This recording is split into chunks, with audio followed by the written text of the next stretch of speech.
The RAD podcast is intended for a mature audience. Listener discretion is advised.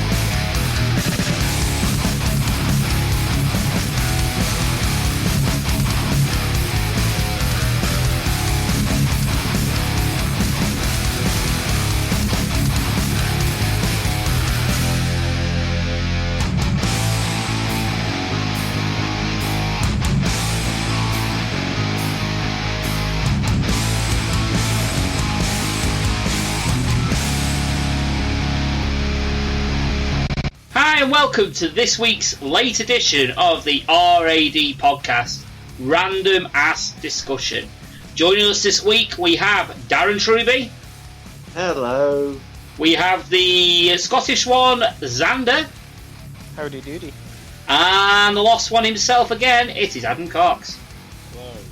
How you guys been? It's been a while. Yeah, not too Because bad. your connection shit. Yes, we did try and do a podcast nearly a week ago now, isn't it? Fucking hell. Nearly a week ago, in the podding shed, and we decided that it needed a little bit more work. Mainly on the connection side of things. Maybe not relying on Wi-Fi, and maybe making it maybe a hard connection. Oh, was Did it you that hardwire night? it? Was it the night when it was pouring it down? It was the night it was pouring it down, and I was praying for a storm, but it didn't. We Never thought you was going to came. get electrocuted. Yeah, I'd love to know what you think I was recording. I don't record in a fucking lightning rod. But anyway, it Did didn't. you hardwire it? No, I didn't. I used Wi-Fi. I've been looking online for a new Ethernet cable. It needs to be a whopping great big long one. They're actually not that expensive, so... Why don't you just use power through Ethernet? What? It's a set of two plugs. One goes into the wall next to your router, Ethernet cable from your router to the plug, and the other one can be wherever you want, and plug from that Ethernet cable into your PC. Because a big long Ethernet cable's probably fucking cheaper. They're 20 quid and they come with their own Ethernet cables. Yeah, it's still cheaper. I've looked. Yeah, but it's a much more stylish solution instead of dragging an Ethernet cable around your house. Man, I like that. I'm prehistoric anyway, like we say with the antique laptop and all that jazz. So, but hey ho. Guys. So, have we been up too much this week? Anybody? No, we've all been boring bastards this week. We've all Gardening. been boring. Work. Yeah, it's basically the same as me. Gardening, getting I've drunk. Gardening. I've turned heel and got a haircut. Oh God! No. Oh God! If he gets shades, that's it. Full blown heel. Fucking hell! How short is short? Is it because it's been warm? It's that, and it just needed doing. It just needed doing. The do need to go. Yeah, but it's gone. I've normally like the length at the back, and she's done it really short at the back. Oh fucking hell! So I feel like a full-on heel. Will we recognise you next time we see you? Yeah, because he'll say, "Oi, I'm Adam." Mate, I've not had plastic surgery. I still had the beard and I'm a bit of a cunt, so you know. Oh, that's alright then. The usual Look like Coxy face traits off, are still there, just minus the hair. Yeah. It's like them health adverts in 100% Coxy, 0% hair. Oh, I'll buy some of that. Well, considering I was in a bar once and I was described by someone else to someone who just turned up as Coxy is just Coxy. Yeah, Coxy is just Coxy. There's He's no just, other way to describe him. there You isn't. can't. There genuinely isn't. Coxy is just an entity to himself. Yeah. It's not a bad thing. Really isn't. Really not a bad thing. Speaking of bad things, though, we may as well jump straight into the elephant in the room. Now, I will be honest, me, Darren, and Coxy did discuss this on when we last tried to record, but it's something we've got to, sort of address. was the bombings in the Manchester Arena. 22 dead. Yeah, where do we go? I mean, where do we go now? This is it. I mean, it's. Where do we go? Where do we go now? That was actually on Radio 2 before they started talking about the bombings again today. Fucking hell. Honestly, I do not listen to Radio 2. So. But it's fucked up because, like, what we discussed on when we recorded, we was actually in Manchester. We discussed it on the last podcast. Didn't we park the car up right next to the arena? We were right next door to the MEM when we parked up. Not the same week, but it was a week prior. Yeah. But it's like people always say, "Oh, you can't say that. You can't say that. Like, what if you were there or whatever?" And it's like, well, they could have picked any event that week at the MEN or whatever. Yeah. Sort of in that time frame. So it's not just the fact it happened on that Tuesday. It could have happened any day. It could have happened the Tuesday we were there seeing CKY. This is it. I mean, we were right next door to it. This is it. Well, I mean, when we did go CKY, it was like the other side of Manchester town centre, wasn't it? But it was, but you would have had people like running from all directions to get back to the hotels, and cause the city basically, from the sound of it, went into like sort of almost panic mode. Well, this is it. The whole town centre pretty much went to lockdown, isn't it? So yeah. I mean, you could actually, when I was looking at some of the footage on Sky News, I mean, that's how I found out about it. Was I was watching the Formula E at the time. I was recording it and I was watching it on catch up sort of shit because I couldn't watch it live. Now Xander knows how much I like my Formula E, and I will watch it regardless. But I was watching it and I switched it off at 11:30. I thought, right, I'm going to go to sleep now. Now, as a habit, what I tend to do is just to go on Facebook on the phone just before I shut my eyes, and just for a couple of minutes just scroll through Facebook and see if there's anything I've missed in the day, because I'm a nosy bastard. But I was scrolling through and it was like I was seeing people like we know in Manchester. I will name drop a couple of them, like Dean Puckering, who we know, and Mark Adams. And they were saying, what's going on at the MEN? Or Manchester Arena, as it's known now.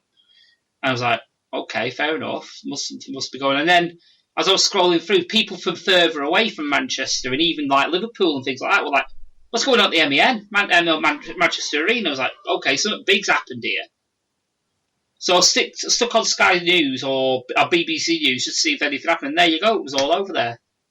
And when I turned it on, people didn't know what it was. People were still speculating it may have been a speaker, this, that, and the other. And I'm sat there, midnight, sat up in my bed, I've nudged my girlfriend, going, fucking hell, look what's happened.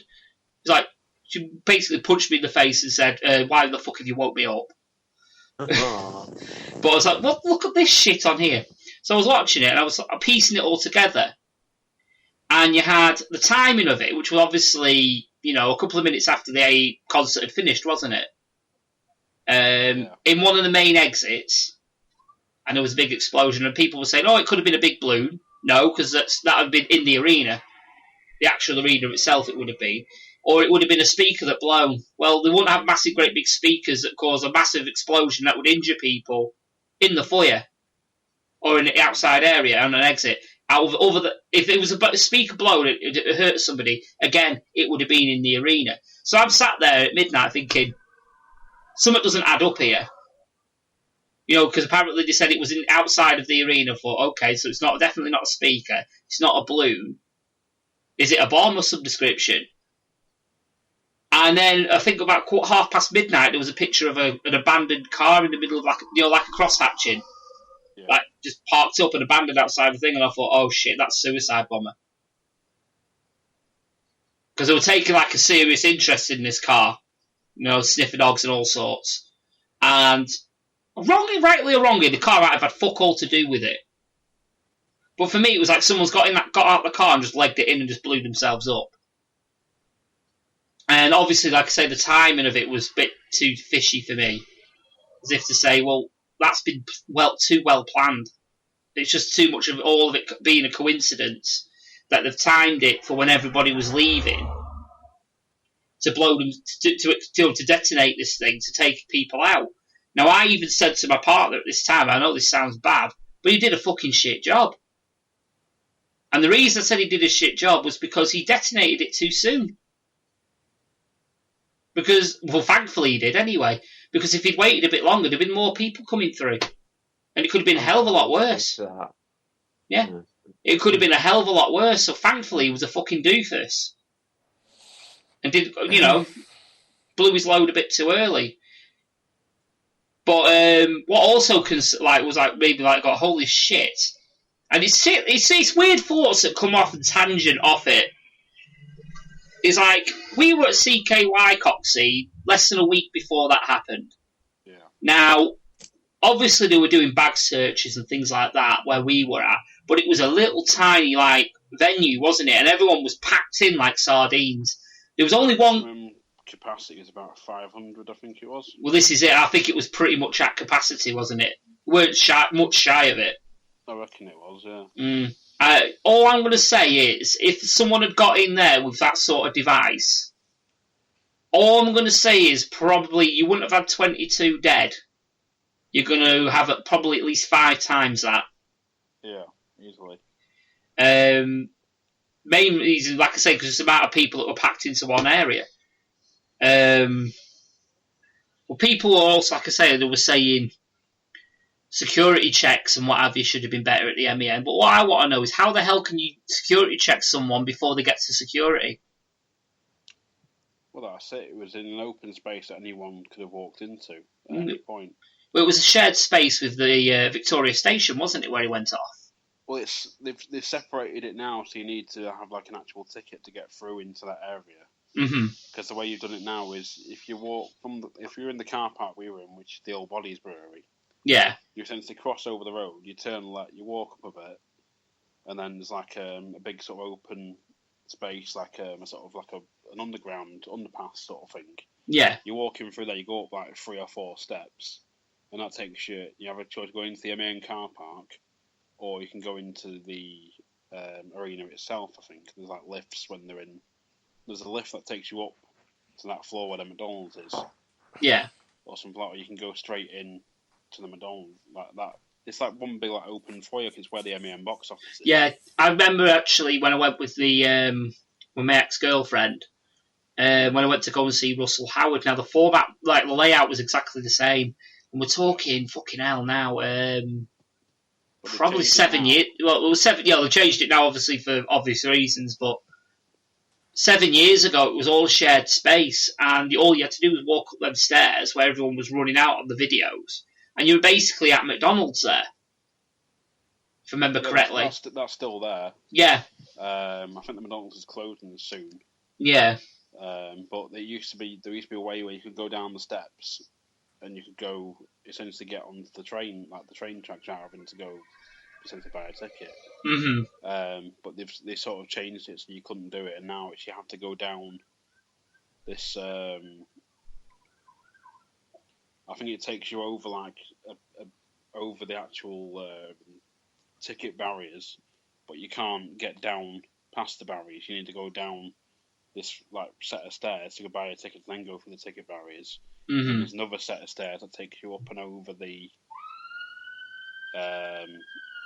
To the platforms to the Victoria Station sort of thing. So they closed it off, but there was nothing stopping anyone just walking through into that open space, whether they're picking someone up or if they're going to the Mackies or whatever, or if they're trying to get through to get into the MEN to get to Victoria to get a metro or whatever.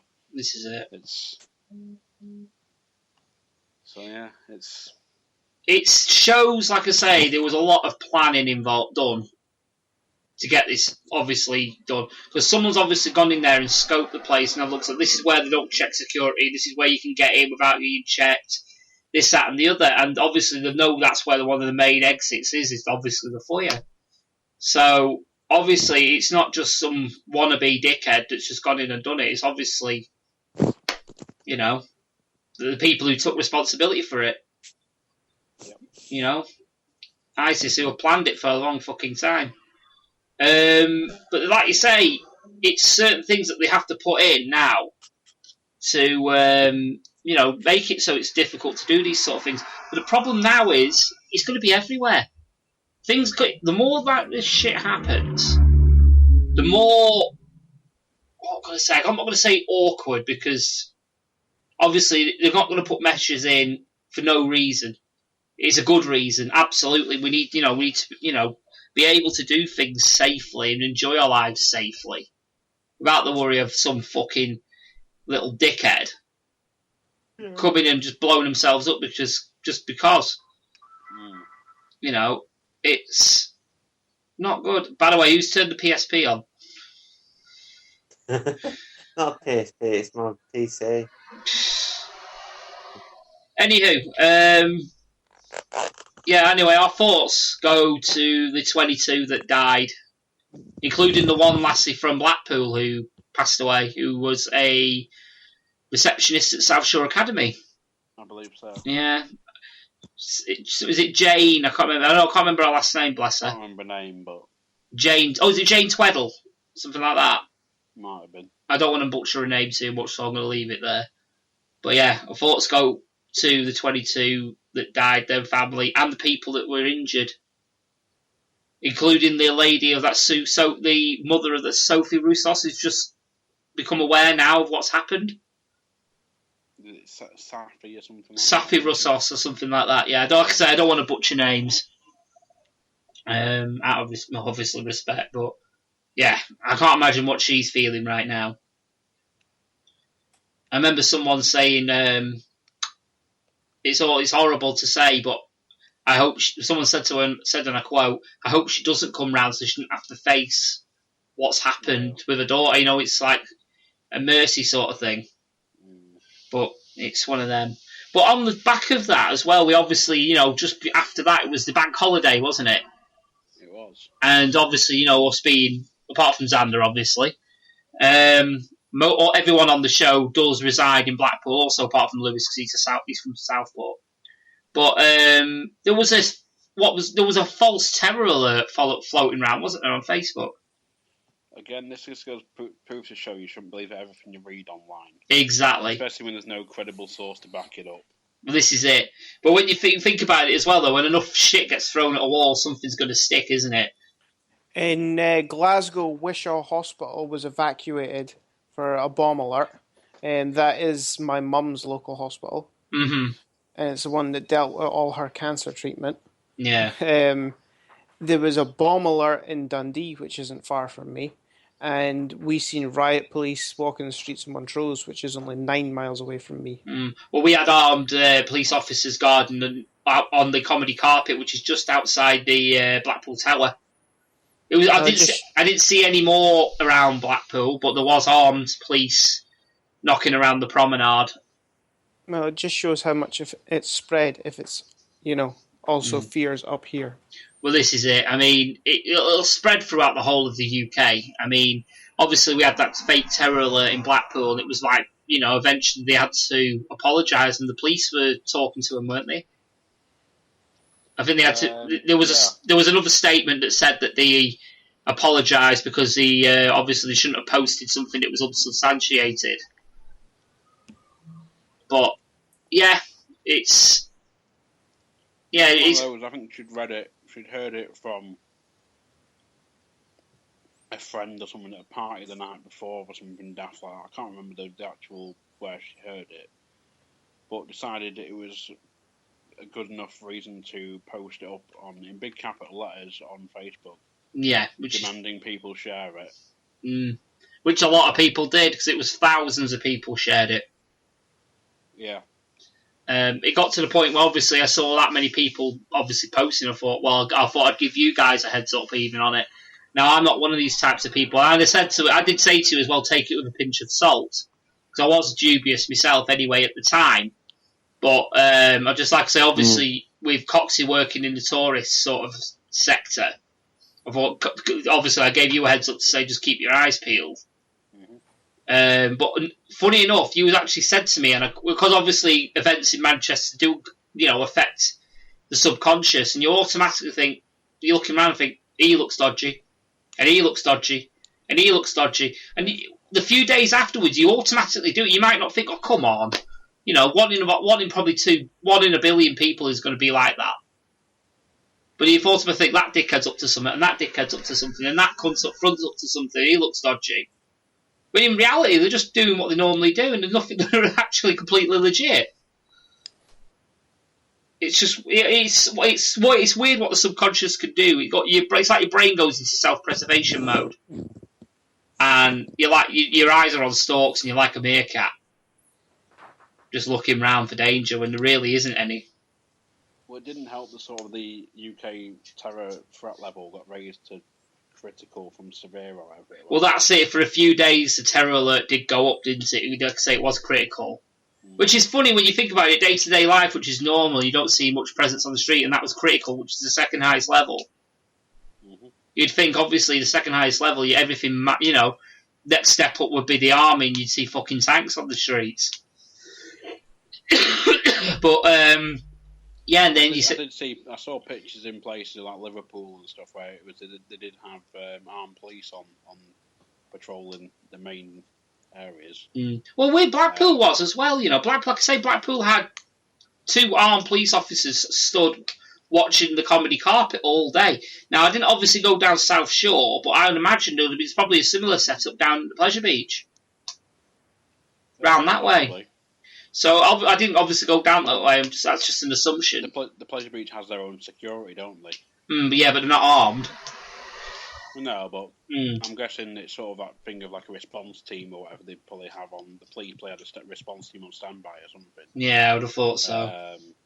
Because you think if they drove straight down the tram tracks or on the seafront or whatever, they'd be you can probably get from North Pier to the Sandcastle in a couple of minutes. Yeah.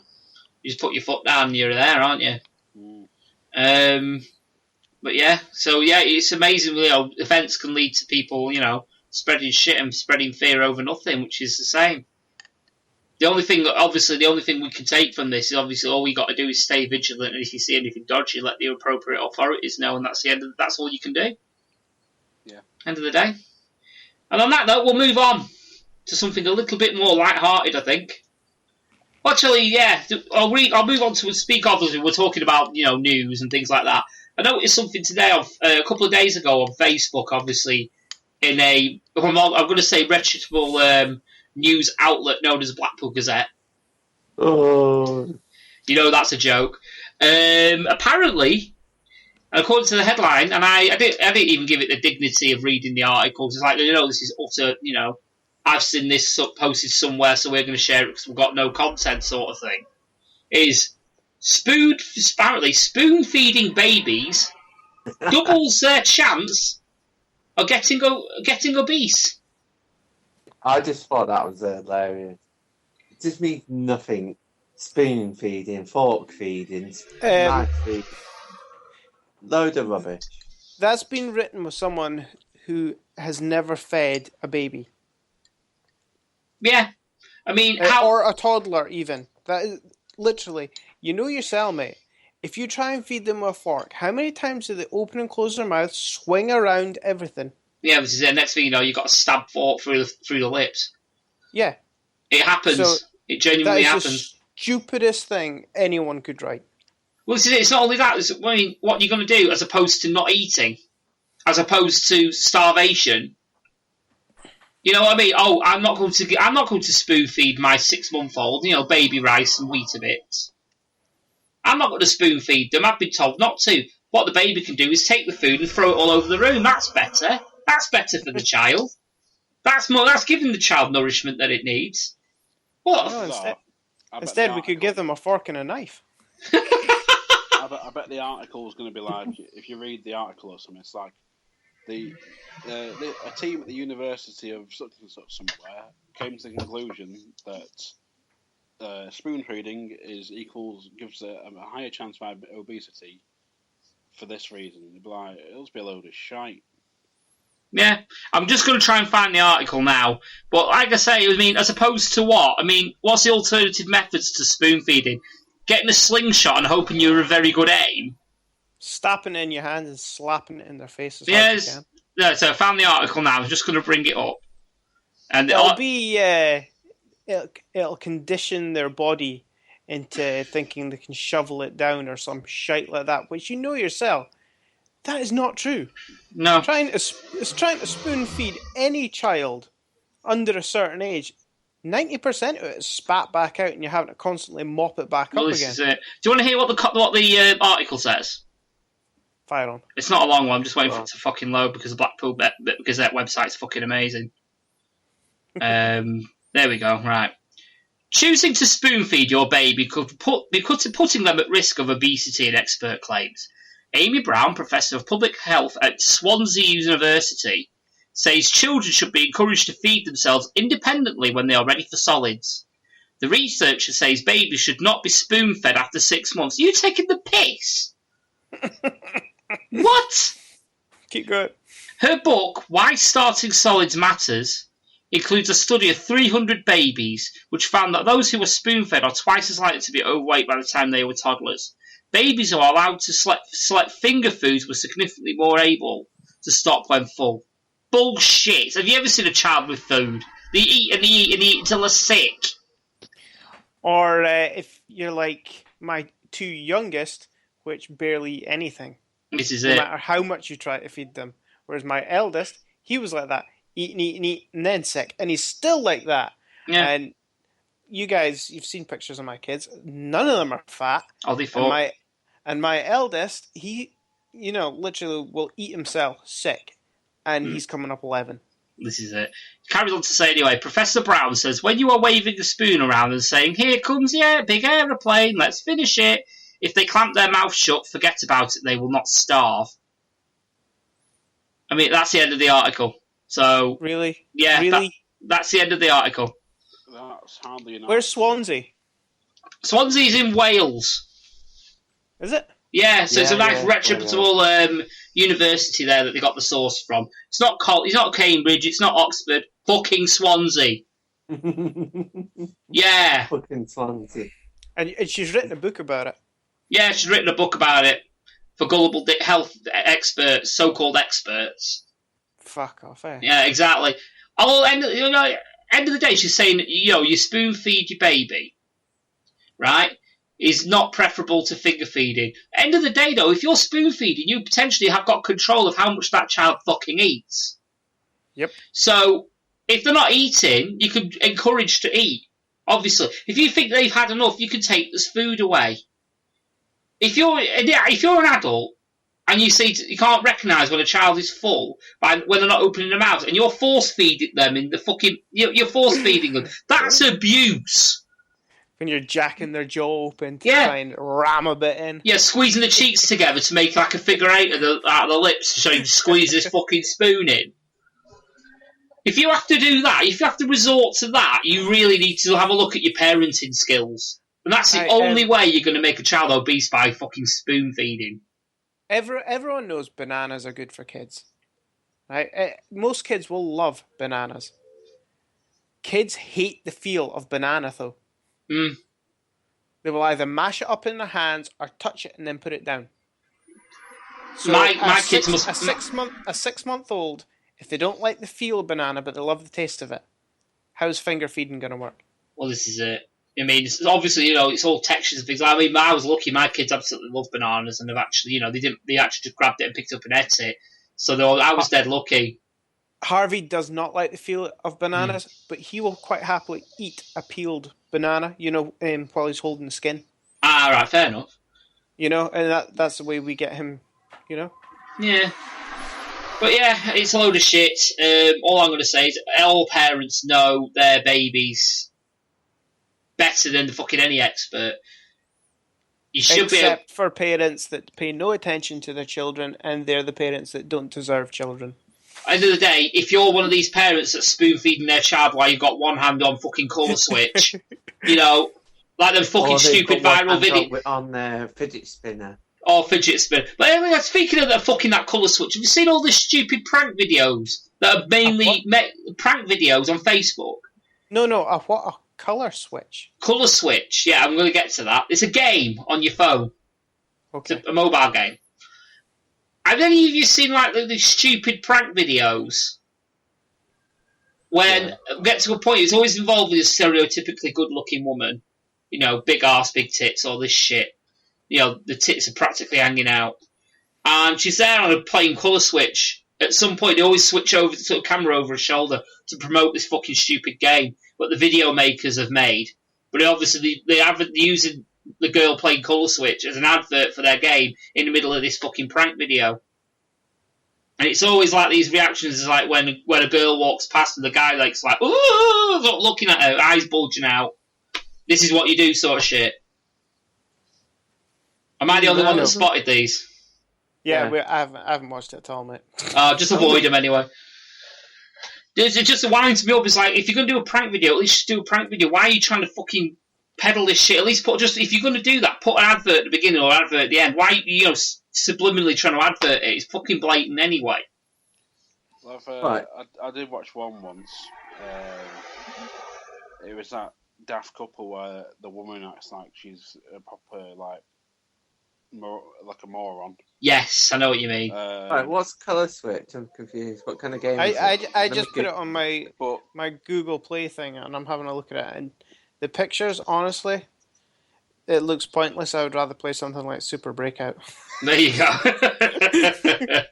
Yeah, there was a video. I think it was like one of these YouTube exposing videos, exposing them for like fakes or whatever. And there was one. It clearly shows like some app or something they were promoting, but they didn't even advertise the facts. They didn't even mention the facts in the video anywhere. They were essentially advertising part of YouTube's way of getting paid or whatever. If you ad revenue. Yeah, if you get ad revenue, you have to mention that it is an actual promoted video or whatever. And they didn't, and it was like some stupid app or whatever. And it's like he's doing something. She's like, "What are you doing?" He's like, "I'm just on this app." Well, what are you doing on the app? I can't remember the name of it. And it's, "Oh, I saw you were doing this on this app or whatever. You're meeting this person." And he's like, "Oh, it's just an app. Like nothing's coming out of it. It's just an app sort of thing." And it was just bollocks. Hmm. But I just found Bethesda Pinball. Xander's just browsing the Play stores. The fucking plays off that she's a moron anyway. Says enough. Like, so yeah, there we go. Yeah, it's just a load of shit. We'll move on. Yeah, I got a bit of a letter through the post. Now Xander only found out about this. God, about 40 minutes ago? Something like that? Oh, what is it? Right. Oh, no. But you know about it, Darren. I've mentioned it. I've actually screenshotted the yeah. Yeah. Oh no, this is an appropriate sound effect. Yeah, go on then. 1 second. See if you can play the sound effect first. I'll give it a minute or two. Well, not a minute. See if people can guess who you're listening, what I'm about to say. Has he got the sound effect? Whoa, we're waiting. His letter said his anus was torn in sexual activities. Are we any closer, Coxy? That's what So you she pick it up says. or not when Darren shuts up. Yeah. Oh, is that the Oh yeah. Yes, a nutcracker. Yeah. Oh. Yeah. All I'm going to say is that I will not be what can I say, sullying the earth with my offspring anymore. A full man. Not a full man no more. Is that what you're trying to say? You're terrible. Yes, I am getting a vasectomy. I don't want no more babies. I am happy with my 2 plus the one I've took on, so that's 3. So, are you going to do a delivery man and like jack off a few times, put it in like a sperm bank, and then like 20 years time, nope, have like a million kids? Nope. The fact that I have 2 of my own is probably too many for this earth to handle. So, unfortunately, I will not be jizzing in a jar and freezing it. Jizzing in a jar and freezing it. No. No. Hopefully not in your own freezer, anyway. No. Devon knows why they make it so creamy. This ice cream. Hey, it brings a whole new meaning to the advert, doesn't it? When it goes, Devon knows how they make it so creamy. But I will be. It's less. I only went for the appointment. Probably, I think it was last Friday that I went for the, to go to see the GP to try and convince him to give me it. And yes. And oh god, I was so glad I took my partner with me. Obviously, we took my youngest with me as well. It was almost like a prop. It's like, this is what I don't want. See, give me it. This is what I don't want. But we went there, and I was trying to say to him, look, I've got a little boy and I've got a little girl, and financially, at the minute, obviously there's a big squeeze at the minute. Obviously my job isn't the highest paid at the minute. Partner's not working at the minute because she's obviously, concentrating on motherhood and things like that. But she's going to be applying for work soon. So, hopefully it should be a bit better. But anyway, said to him, obviously the finances of that sort of side of thing, we can't really afford to bring another child up. Things like that, I mentally am in the right frame of mind to say, look, I've got a little boy, I've got a little girl. Don't need any more. I've always wanted just a little boy and a little girl. So he was like, well, there's other ways that you can do this. It's like, it's very permanent, you can't reverse it unless you've got a lot of money. I was like, I don't want to reverse it. So I was like, well, there's stuff that the woman, bearing in mind, my partner was sat less than 6 foot away from me, the woman can do, and it could last up to 5 years. Bearing in mind, she's had the implant in, and it's made her body go fucking haywire. I've heard the implant. It can do that. It's not supposedly that higher, chance of it fucking your body up. But my partner's had a history of it, like messing up hormones and things like that, and it's done a fucking number on her. It's the latest one that she's in. She wants it out. Don't fucking blame her. A great big shaggy beard. No, that's just your type. Do you stop having meat sweats then or something? I don't know. It just happens. It can be, honestly. Meat sweats. Meat sweats or something. Meat sweats. Sorry, Xander, I've got to say it now. Do you mean a great big bushy beard? That's exactly what I was thinking of. Fucking hell. But yeah, she's been fucking driving her up the wall, and I don't blame her. I mean, I've seen it all happen in front of me, and it's like, it's not good. You didn't have to wrap it? No, Xander. Sorry, Xander, I apologise. Sorry, Darren. No, it does not mean I don't have to wrap it. Unless I want AIDS and things like that, then you wrap it up. Why would you get AIDS? If she hasn't got AIDS. Officially, I've got to say that for people who may not be listening to this and not in a stable relationship, think, I'll have a vasectomy so I can have as much sex as I want and I don't have to put a wrapper on it. You do that and you go sleeping around with multiple people, your dick will fall off. So I should be texting Kirsty right now saying that she's got AIDS. No, you shouldn't, you dick. You've got AIDS. Sorry, I'm thinking Family Guy now. You fucking idiot. Family Guy says, but yeah, you've got AIDS. When you have a vasectomy, Darren, it doesn't stop. When you have a vasectomy, Darren, it doesn't stop you getting STIs. It just stops. Same thing, you dick. But yeah, when it just stops you getting girls pregnant, people pregnant. It stops you getting. Still get crabs. Yeah, you can still get crabs. Yeah, I stopped girls from getting pregnant by not sleeping with them. I wanted the word. I had to say hello.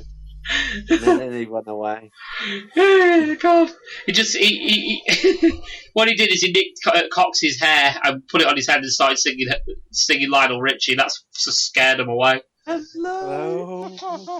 Is it you I've been looking Is it me you're looking for? No. Fucking hell. So I can mould. I can make models out of lino, which is face and everything. Okay. What I want to know is, on that music video, how the fuck does a blind woman know exactly what Lionel Richie looks like? Yeah. Well, she gropes his face. Yeah, she goes in it. This is how I see you. What, exactly how he looks? She's just lucky or artistically talented. Do you know what would have been funny if it was a pasty white guy with big massive spectacles and a big bushy beard? Hello, is it copyright you're looking for? Now we have to review her model. You know that. Do we? It's shit. There you go. There we go. Reviewed. Now you can play as much as you want. So Yeah, I give it 2 out of 10. But yeah, I went to a quiz the other week, and my name that I put forward was Lionel Richie Digs Blind Chicks. But I just got like that sort of look of disgust of like, no. How dare you insinuate he may be into interracial activities? Get your mind back to the 70s, damn you. Oh, Fucking hell. Oh, Jesus Christ. What's that got to do with your twig and giggle berries? How did it get from me getting the tubes cut to fucking Lionel Richie? Because it's random ass discussion. Exactly, that's why I love this fucking podcast. More from Xander is when he's there, like his legs in the stirrups, and suddenly there's like a whole fucking stirrups.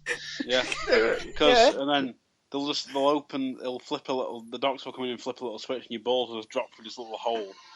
They go, let's have a look, shall we?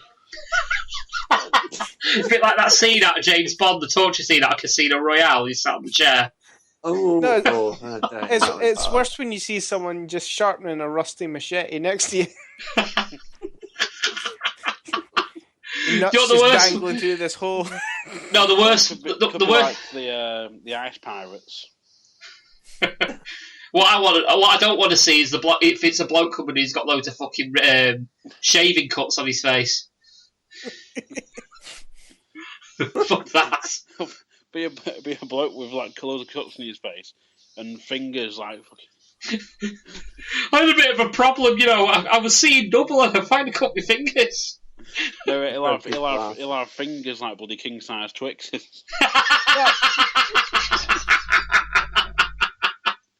If he makes a mistake, you can have an electronic dick like in Space Truckers. No. If I have to have my meat and 2 veg chopped off and have it replaced, it's going to have to be the equipment that Sex Machine had. It's got to happen. I'm sorry. If it's happening, I'm turning into Sex Machine. I'll even get the beard and the hair. You'd look a bit like fucking Ron Jeremy. So you look like a porn star. I mean, because Paul's quite short and he's got the sort of same build. Yeah. I've just got a tiny penis, that's why I'm not in that industry. That's your but you're lacking the tan, mate. You're going to have to get out in the sun more. Lacking the tan, I'm lacking the penis as well. Your Halloween costume sorted for this year? Fucking Ron, walk around with your bollocks out? Yeah. I'm sure you can get a great big fake set from the pound store. What, fake bollocks? You can just stand at the bar and go, ladies, clean as you like.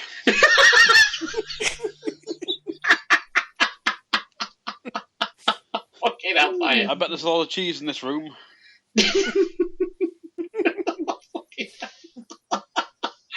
Oh my god. So officially after my vasectomy, I'm now Ron Jeremy. That's fine. Oh my god. Do you know what? My throat's a bit dry, so do you know what I'm going to do? We're going to do the taster section of the show. It's got to be done. So yeah, I have. I can't see because I've not got no light, because I've got to set the light on. Completely random. We needed a round of applause there from Coxy, you know that. Oh yeah? sound effect when you say, "Oh, and it's time for the taster section."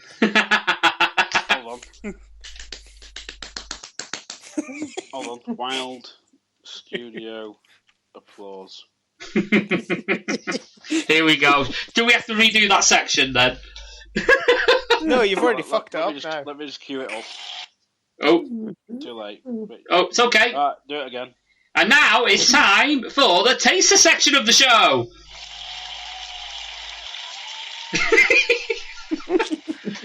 Oh, God.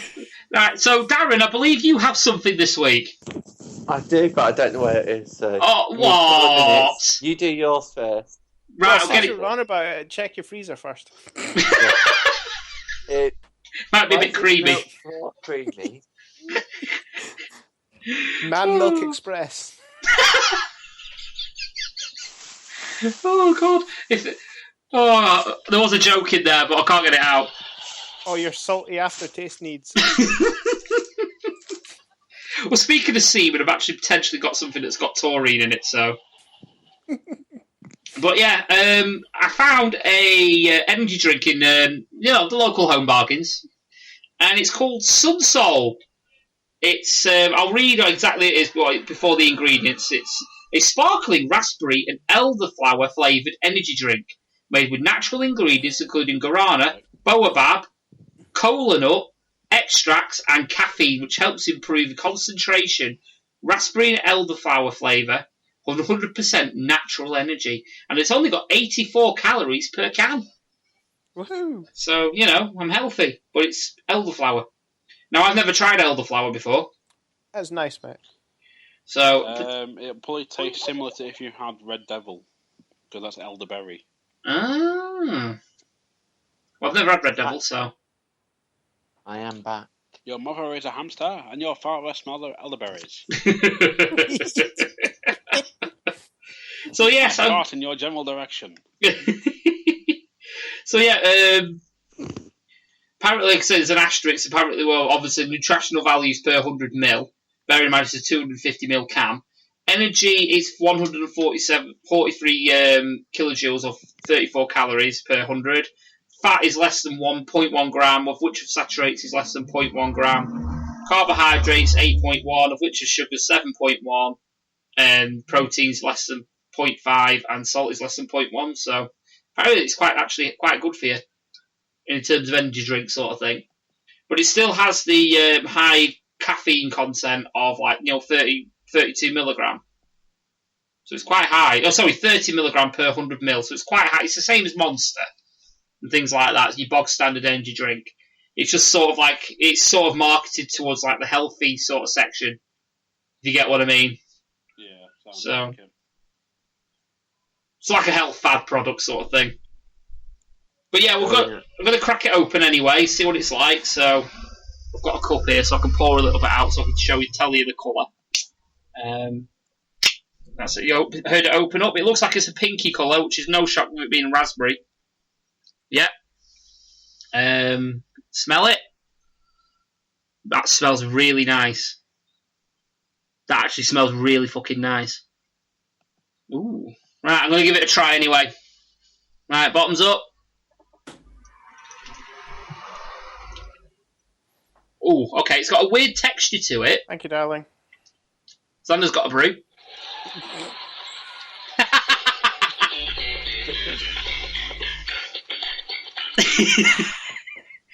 It's got a weird texture to it. It's not bad. It's got that's not on that. There's a hint of malt in it. I shit you not, there's a hint of malt in it.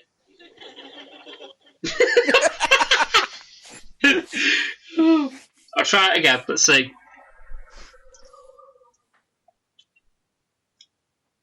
It's a little bit perfumey. That's the elderflower. Yeah.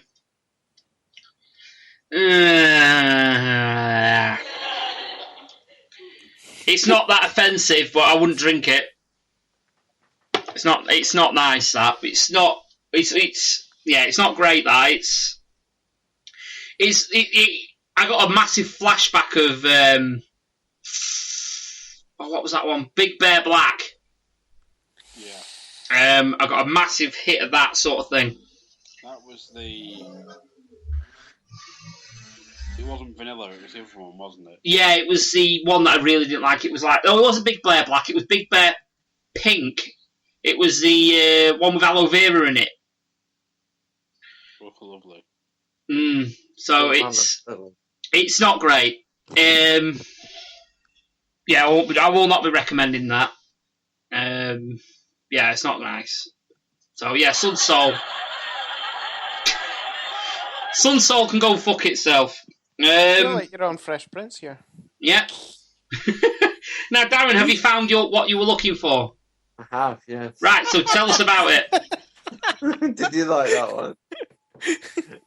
Is this Lionel Richie time? I think. You could have put on an Irish accent and sang "I Still Haven't Found What I'm Looking For." So yeah, Darren, tell us. You know I can't do Irish accent. So what have you got, Darren? Well, I have a packet of crisps that are haggis flavoured.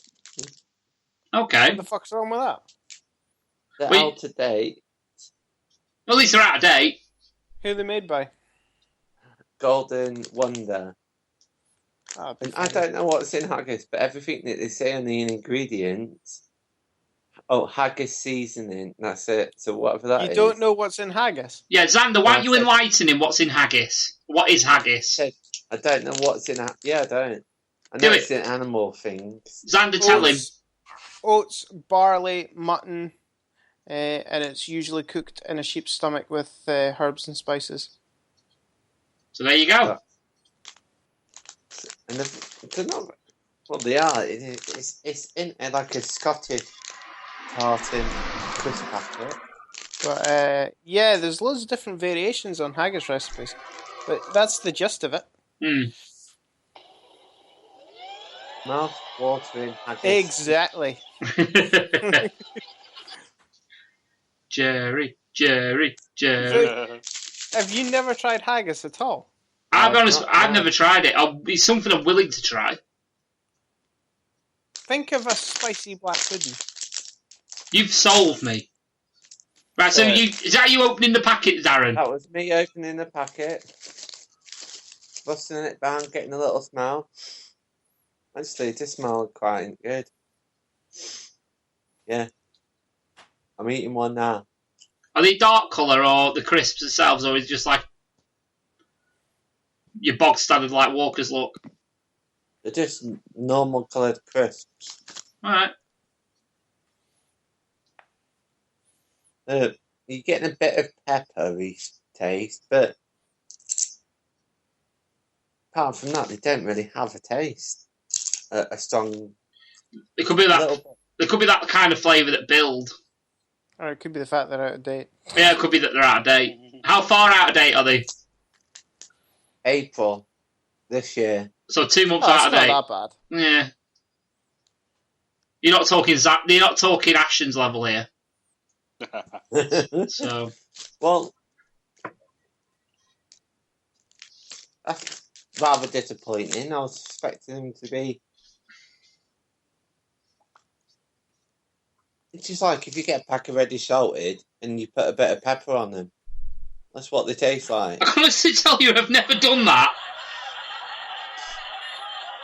I never thought, do you know what this salt and vinegar flavour pack of crisps really needs? Yeah. Pepper. Yeah. If I'm brutally honest with you, but hey ho. So yeah, they're not that great. No. Alright, we're going back onto form with this tasting malarkey, aren't we? We're going to stuff that we don't like. There's plenty of better haggis, Chris. Haggis and cracked black pepper. Who does it make that? McCoy's, I think. Ooh. Yes, I need to partake in that. But yeah, talking of partaking, I have my last 3 flavours of rock. So this will be the last time we do rock tasting for a while. Right.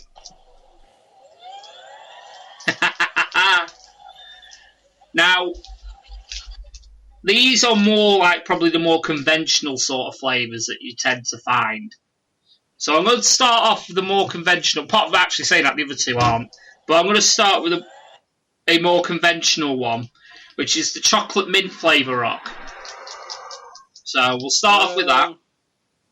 I'd say semi-conventional. You don't often see chocolate rock, so it's how chocolate is it going to be? This is it. Well, I just ate a whole stick of Blackpool rock that someone brought back for me the other day, and it was the fruit one.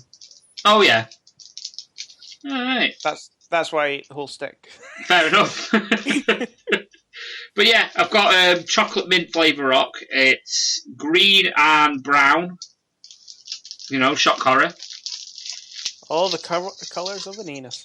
Alright. Green? Yeah. Depends how many curries you've had. I suppose. Does smell fairly chocolatey with a mint hint. Shock horror. Again. Smells exactly what it should do. Right, let's give it a bite. Let's see. A little bit soft, but it should be alright.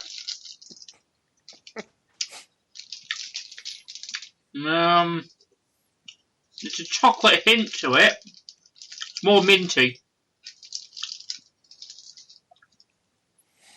It tastes... It's just basically the bog standard rock mint flavour with a hint of chocolate thrown in.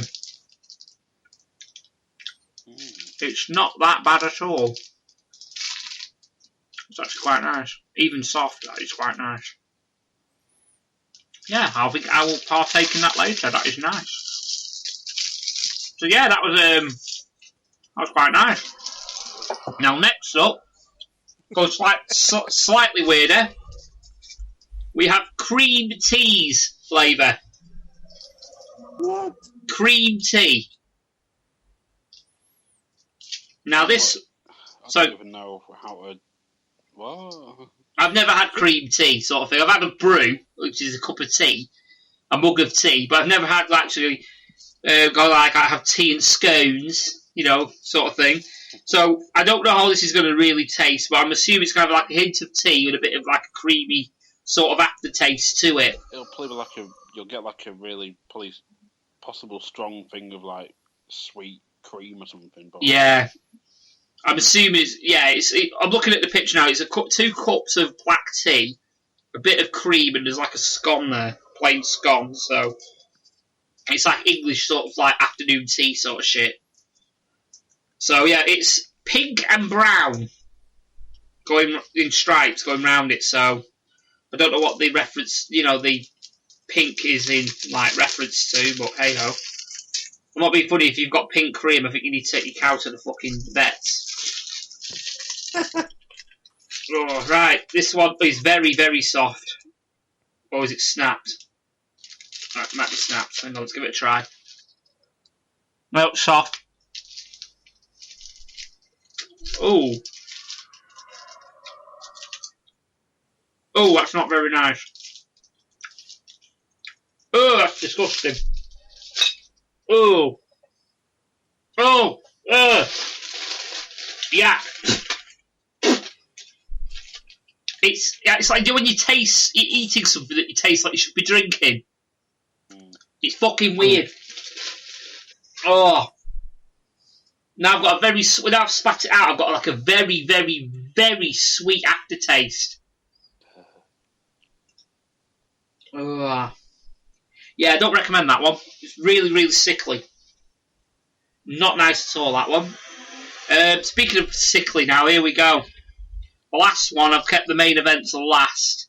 And I've built this up a little bit in the past. And it's the cream egg flavour rock.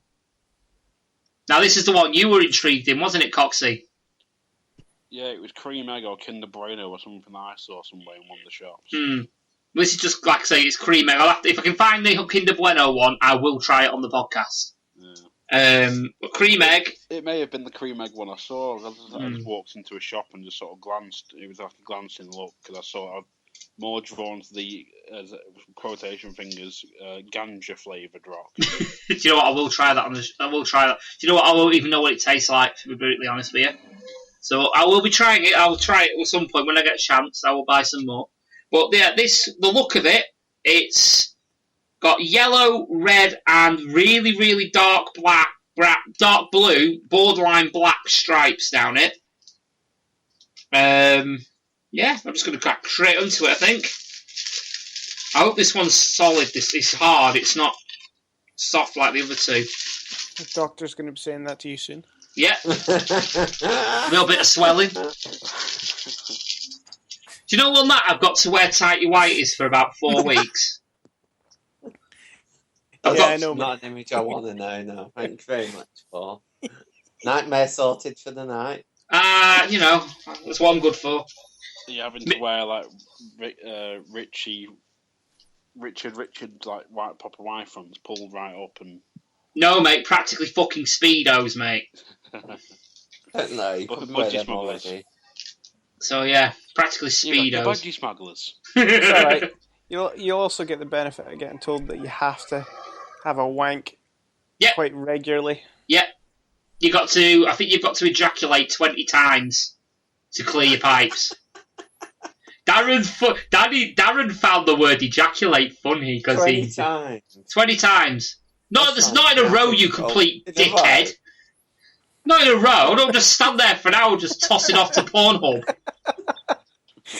I think it would get red and numb. Oh, fucking wet. That'd be a great way of sterilising someone. Wank that many times that you wear your dick out. Oh, a huge blister on it. Yeah! What about... That's what Vaseline is for. The doctor's office before he does the snip. Oh, fucking hellfire, mate. But yeah, you've got to provide a semen sample after 12 weeks. And then you got to provide another semen sample 2 weeks after that to make sure your sperm count's 0. So, hey-ho. Wow. Anyway, yeah, medically told to toss off. Can't get much better than that, really. Anyway, So he just told you to toss off because he was annoyed with you. It's not like he's fucking sat there in front of him with his gob open. Toss off. Jesus Christ. Go and watch some videos on it. Anyway, cream egg flavour rock. The smell of it. Just smells like chocolate. Very, very sweet. Right, let's bite it.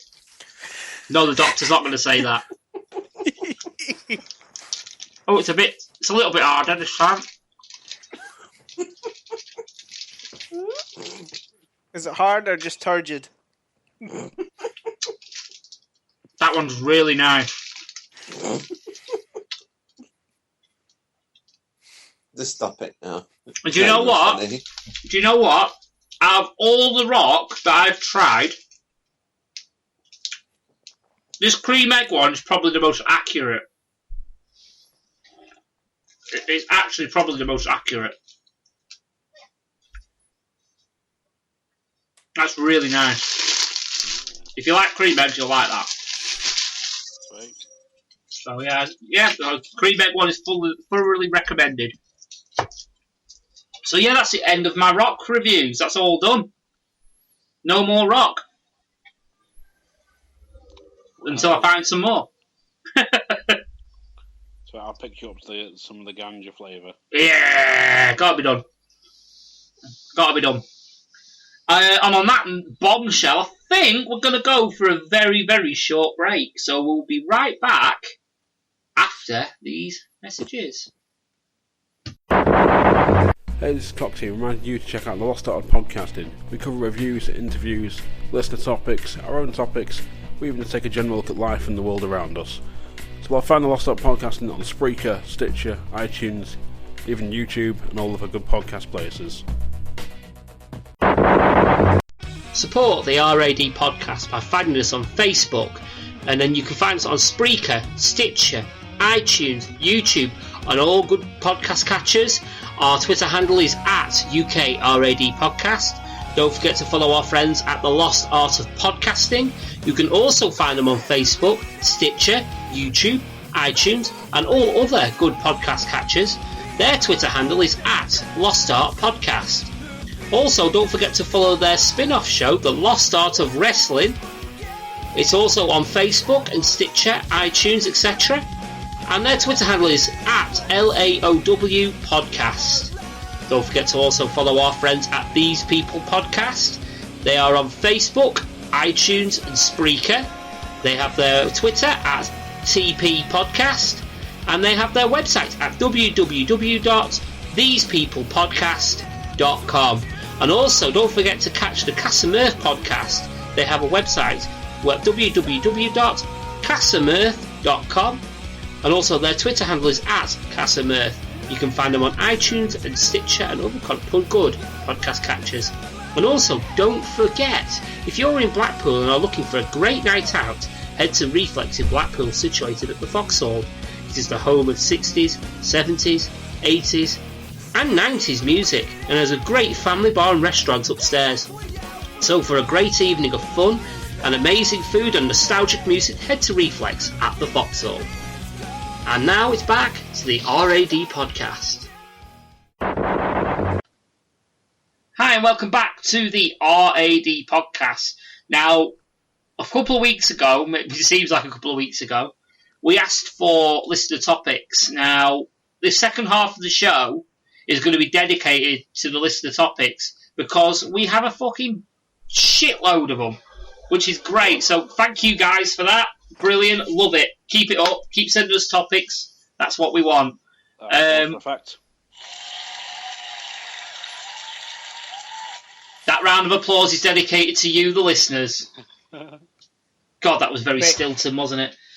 You haven't addressed the elephant in the room, or the elephant that's gone. Oh, yes.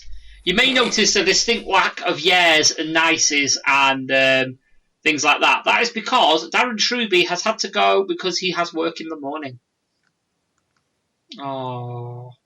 Real reason is he ate too much spicy curry and it's leaking. He couldn't eat... Or is it the fact that the haggis crisps were a bit too spicy for him and they've gone through him? Oh, we've got to forgetting about the Franks. Oh yeah, he tried Franks the other day, didn't he? Yes, he did. That's probably cleaned him out for a good week. Franks, like hot sauce. Ah. But yeah, do you know what? Speaking of hot sauces and barbecue sauces and things like that, I've just picked up like a barbecue or like wing sauce sort of thing from Aldi. It's fucking amazing. I just have it on everything. I ate it on a sausage roll this afternoon. It was amazing. It was gorgeous. You'll have to get Red's Devil Wing sauce because if you like spicy stuff, that one's got like a really, really nice kick. Yeah, I'll have to pick it up. I mean, it's at Asda, isn't it? So yeah. Right, so that'll be next time my partner goes to Asda, then it'll be pick up that Red's wings, please. Red wing sauce. Get it now. Sauce. Devil wing sauce. Pick it up now. But yeah, we'll go straight on to the list of topics, and I think Darren.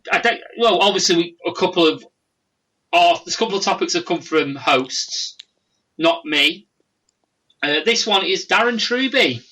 Seeing as he's left, we can answer it. And he asks, "How much do you love me?"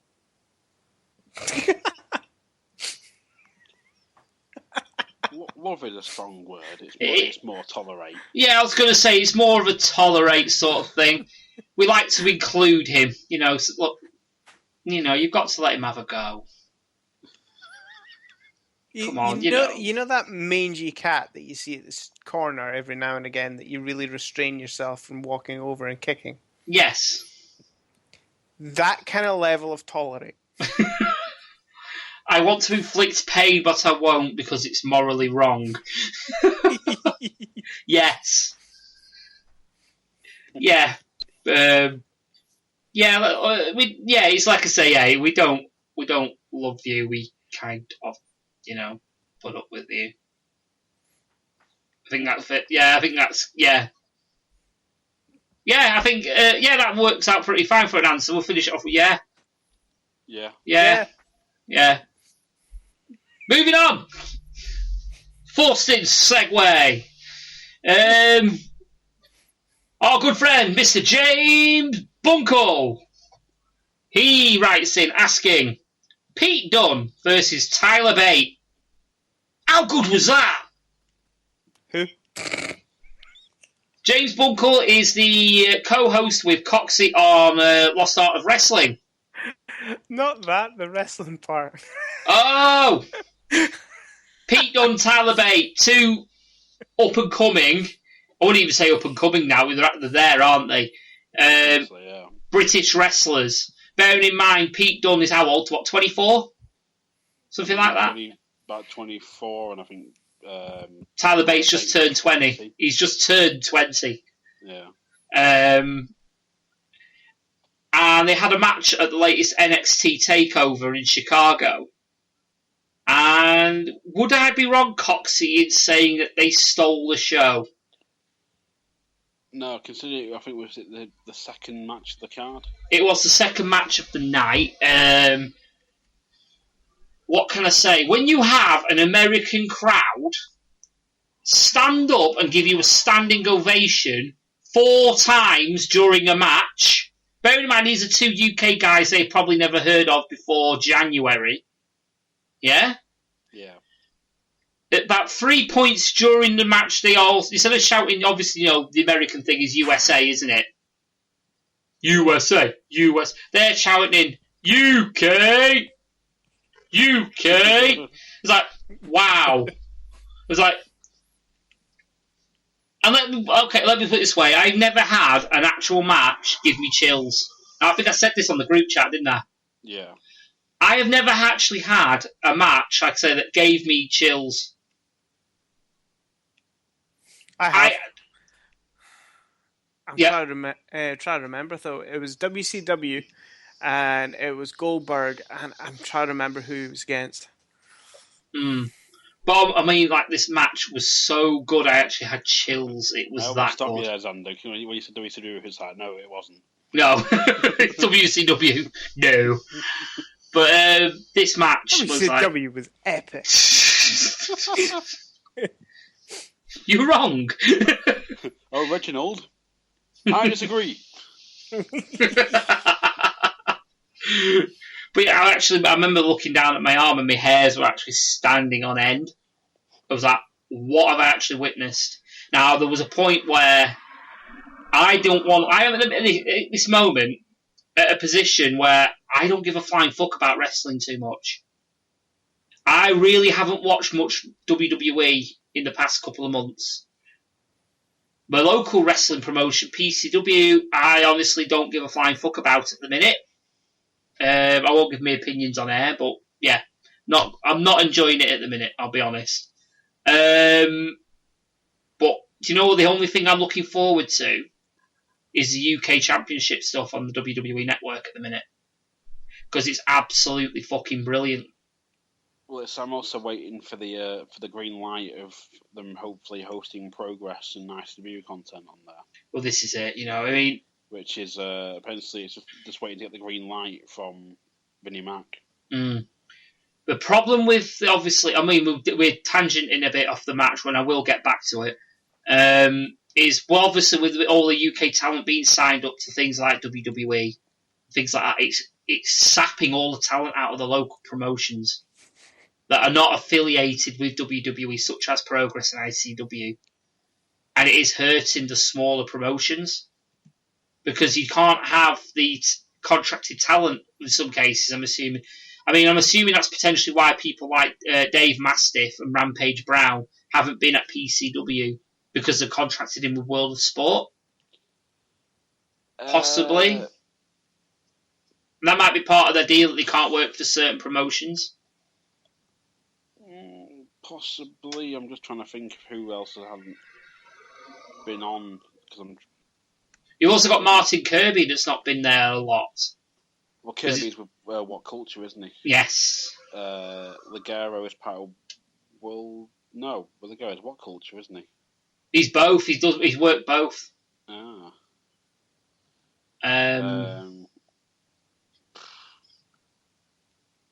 Yeah, it's a weird one, but a lot of the made decent. It is a weird one, but then the fact is like just mention it because it's part of the course is the fact there's like multiple shows have been cancelled by both like the World of Sport and 5 Star. Yeah, that was a joke with 5 Star. I mean, apparently it's only a rumour. I've not seen anything to back this up. Apparently they're blaming the Manchester bombings for one of the cancelling it to the wrestlers.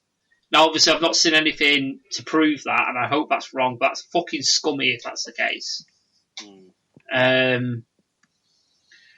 But yeah, like I say, with the WWE stuff, obviously, I think it is because obviously it's taken in a big chunk, taken a hell of a lot of talent away from the UK indie scene at one time. If you know what I mean. Oh yeah, it's done that, but at the same time, it's that thing of they've got to. You've got to pick it while it's hot. You've got to get it while it's hot. Yeah, but at the same time, they've got to make new talent as well, or sort of. This is it. Elevate what they currently have, sort of thing, like the Bubblegums and the Joey Hayeses and the Ashton Smiths, whatever. Mm-hmm. Absolutely. Yeah. Make best of what you've got, and obviously, if you're doing a good job, you can make them just as a bigger star as the guys that have just gone off. I mean, Bubblegums is probably one of the most technically gifted wrestlers in the world at the minute. Yeah. You know, he's not. He could work anybody.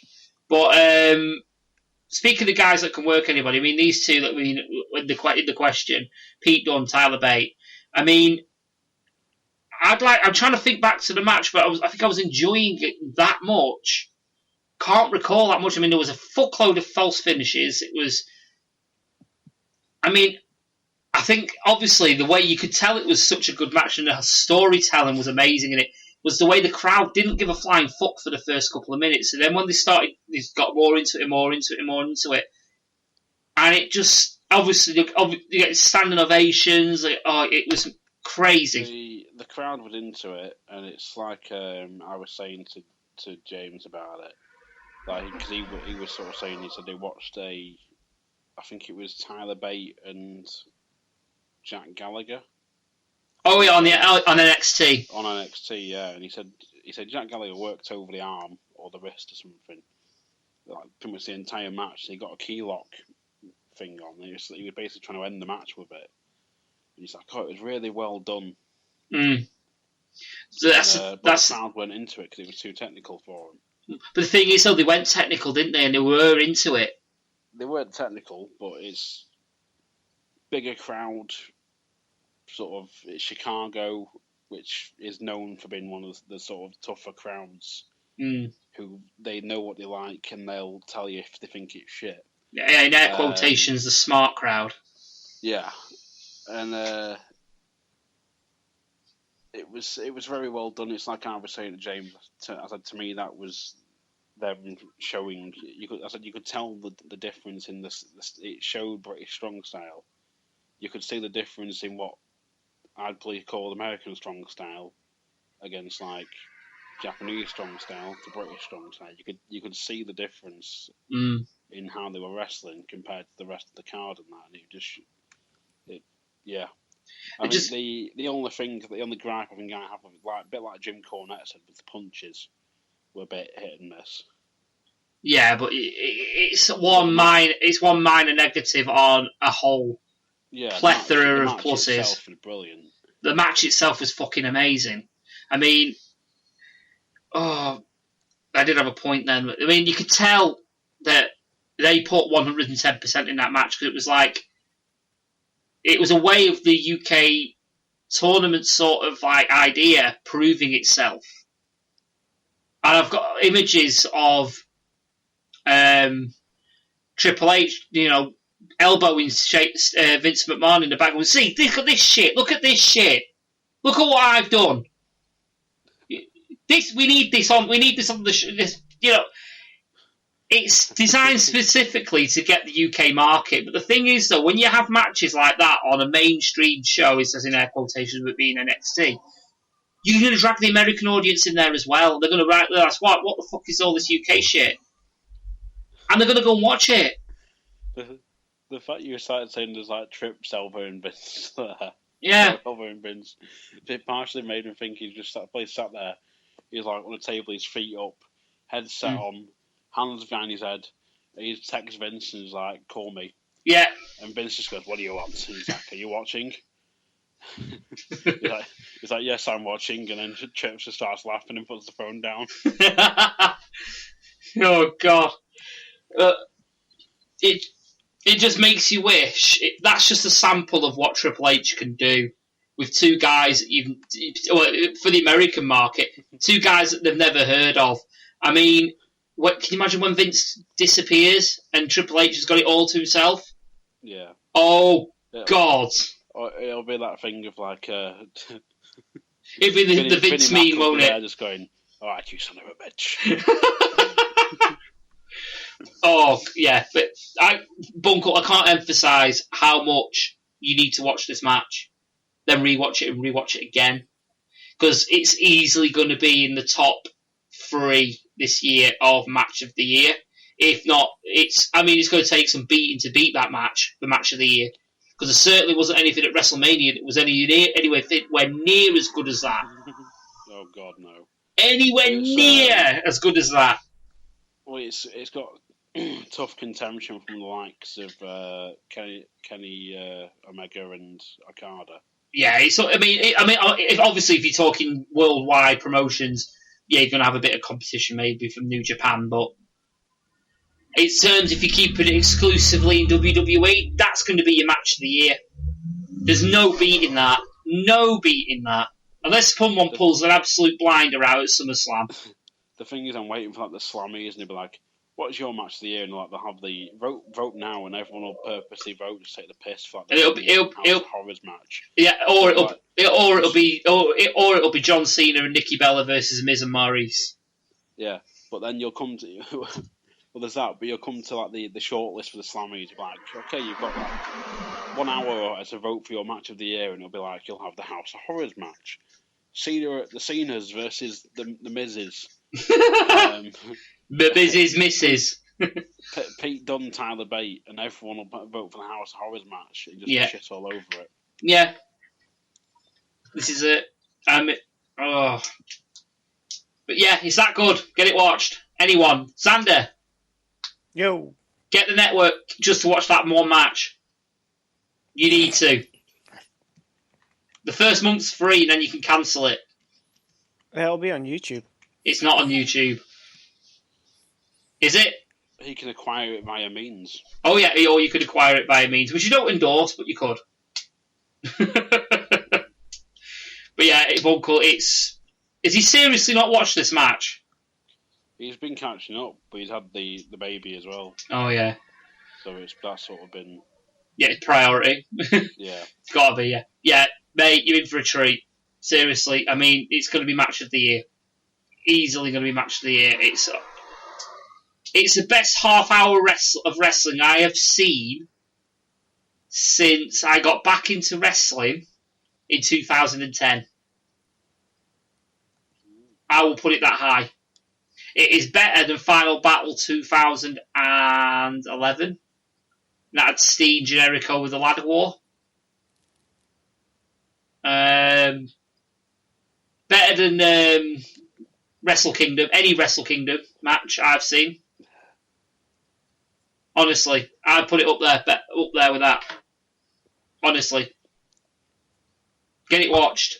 And I want to know your opinion. In fact, speaking of Bunkle, can I reveal this or do you want to wait? Reveal it, go for it. I am going to be joining Adam Cox and Bunkle on the next edition of The Lost Art of Wrestling. Podcasting.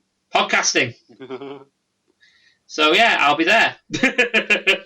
So yeah, we may do a Lost Art of Wrestling as well. If there's time.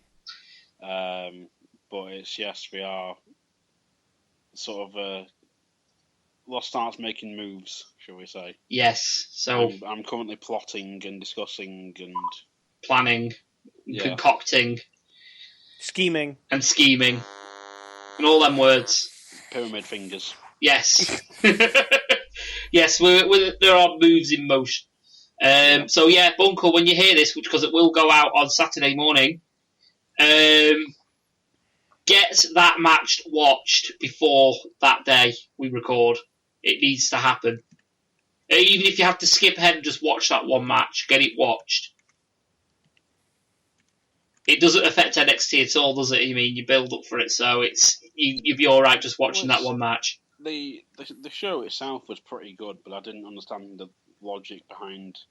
They had the NXT title match on before the tag team title main event.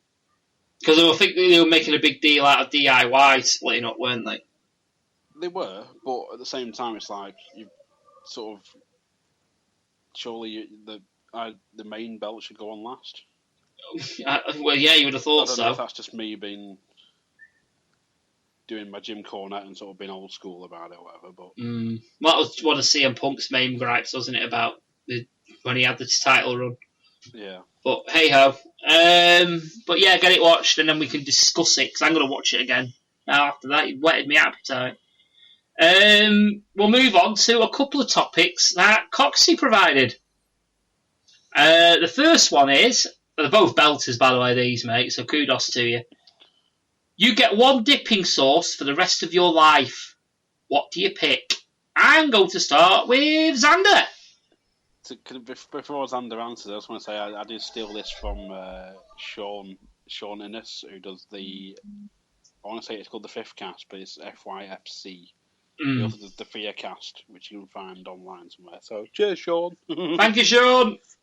So yes, Xander, if you had to only pick one dipping sauce for the rest of your life and not be able to use any other, what would you pick?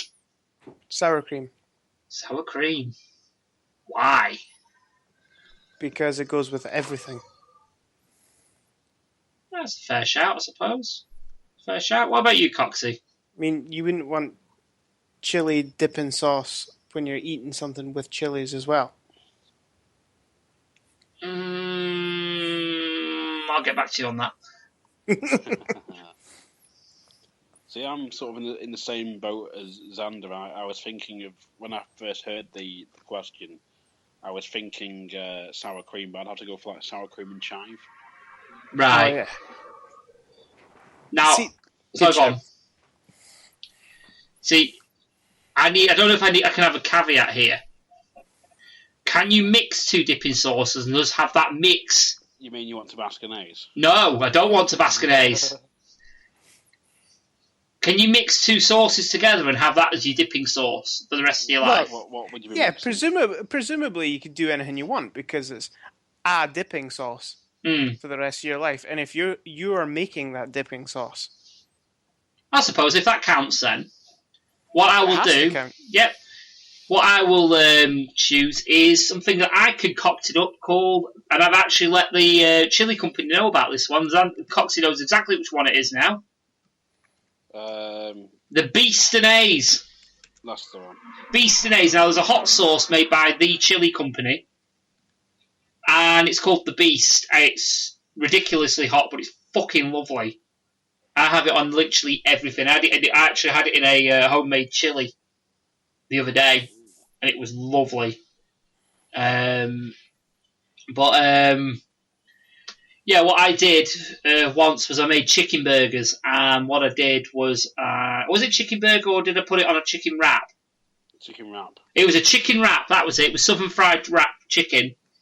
And I smeared a mix of mayonnaise and a big serving of this beast sauce. Mixed it in, obviously, Beastinaise. Mixed it, it was fucking amazing. But obviously, you can use that for everything because obviously you got your cheese chive dip, your sour cream dip. You can sort of use that for like the same sort of thing. Like for any dipping in sausages, chips, crisps, tortillas, anything. You could use it for anything, I suppose.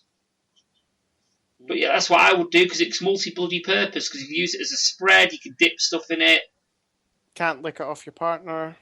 You could. It'd be painful for them. Your burns. Depends what they're into. But yeah, that's what I would do. If I could mix it, that's certainly what I would do. So yeah, that's what I would choose. Beastinaise. My own little concoction. So yeah. So we'll move on to your second one, which is, and also a fucking amazing question. You're in the middle of a supermarket doing your big shop, and word breaks out of a zombie apocalypse. The store goes into lockdown. You have to pick one aisle, which becomes your own. Which would you pick, and why? Beef. Beef! Go on then, Xander, you answer if you want to answer first. For reference of this, the essential thing if you're picking an aisle is because of the fact you're no doubt going to have to you take over that aisle, and then you're going to have to trade and swap stuff with people to get other stuff that you need. Ah, clever. So essentially, you live in that aisle. Essentially, yes. Still beef. But as I was saying to Bunkle about this today, because we had a sort of chat when I was around I said this is under the assumption that the power is still working, so everything's still functioning fine. There's still lights and power, so the fridges still work, the freezers still work, in essence. Right. So, for now, yes. So you pick where the beef is, Xander. Yep. Is that ready like pre-cooked, like? No, mate, I'm happy with raw. I would actually pick... I do my shopping with the missus, and she smokes, so she's always got a lighter on her. Fair enough. Xander, hold this piece of bacon. Why? Because I'm cooking it. Yeah. Right, now keep turning it. You might see it a bit... It's like Xander's going, it's dripping down my elbow. He's going, shut up. Fuck that. We can start a fire with everything. Fucking hell, fire. I think I would pick... Now, I'm going by Asda logic here, if we're using the Asda shop in Blackpool. Right. But, can't do that, no. It's a general sort of thing, isn't it? Well, I was actually in Asda when I thought of this. This is going back this is years I've had this in my mind.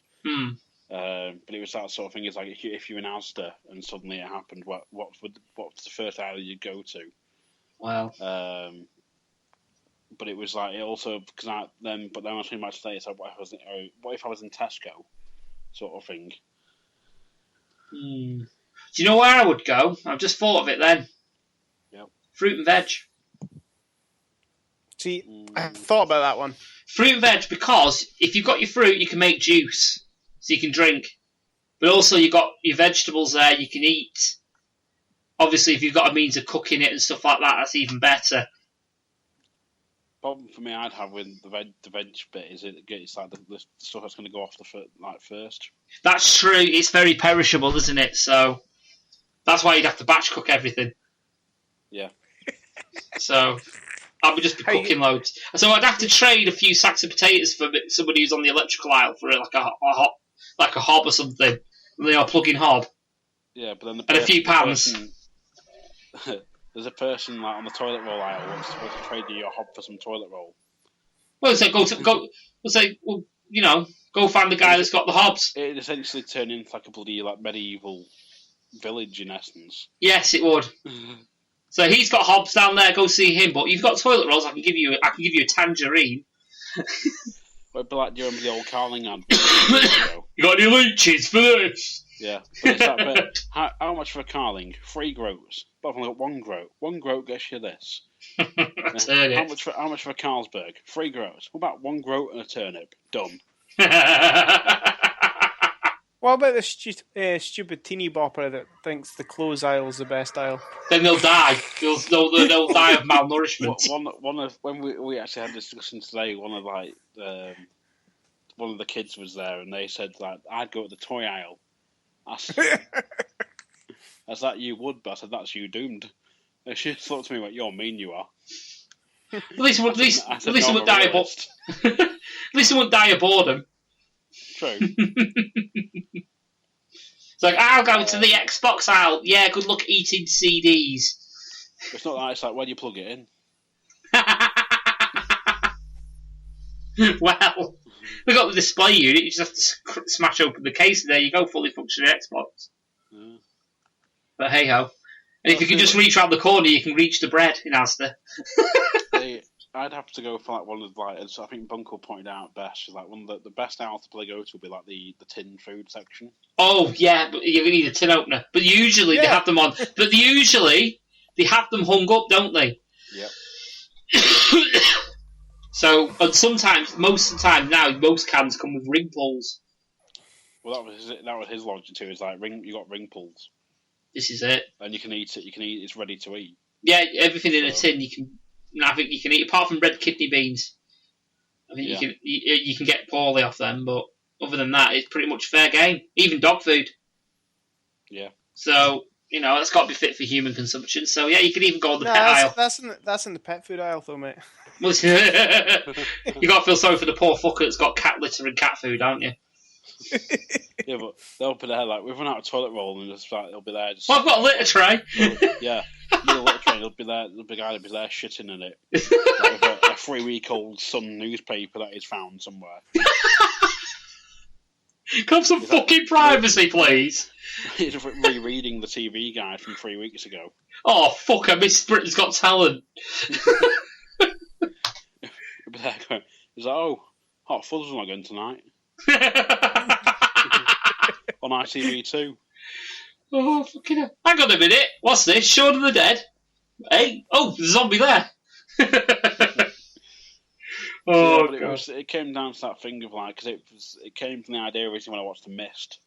And it's like they're all sort of, because the film is like, it's set in a supermarket or whatever, like a general Wouldn't store. you have just killed that woman? Just beaten her to death with her own fucking arm, which you ripped off. Yes. But it sort of the idea of it came from that. I was like, what if you were in just a supermarket and you got stuck in it or whatever, like you had to take control of an aisle? It's like, which one would you go for? I suppose it's a similar premise to, actually, funny enough, is it Dawn of the Dead? It is Dawn of the Dead where they end up in a mall. Yeah. Yeah. It's just a bit more upscaled, isn't it? Yeah, downscale. Well, yeah, Dawn of the Dead's upscale because you essentially it's like if you're in Hams Hill and you went into lockdown, you're like, right, choose a store. But you're just like, well, if you've not chosen a good one, you're buggered. The Mist is an extremely good film. For anyone who hasn't seen it, The Mist is an extremely good film with probably one of the best endings. I've not seen it, but I think I might know what the ending is. No spoilers. I'm not going to spoil it, but I think I might know what the ending is. It's not a particularly happy one, is it? No That's spoilers. A spoiler, mate. Oh well. I'll say is watch it. Yeah, watch it and find out.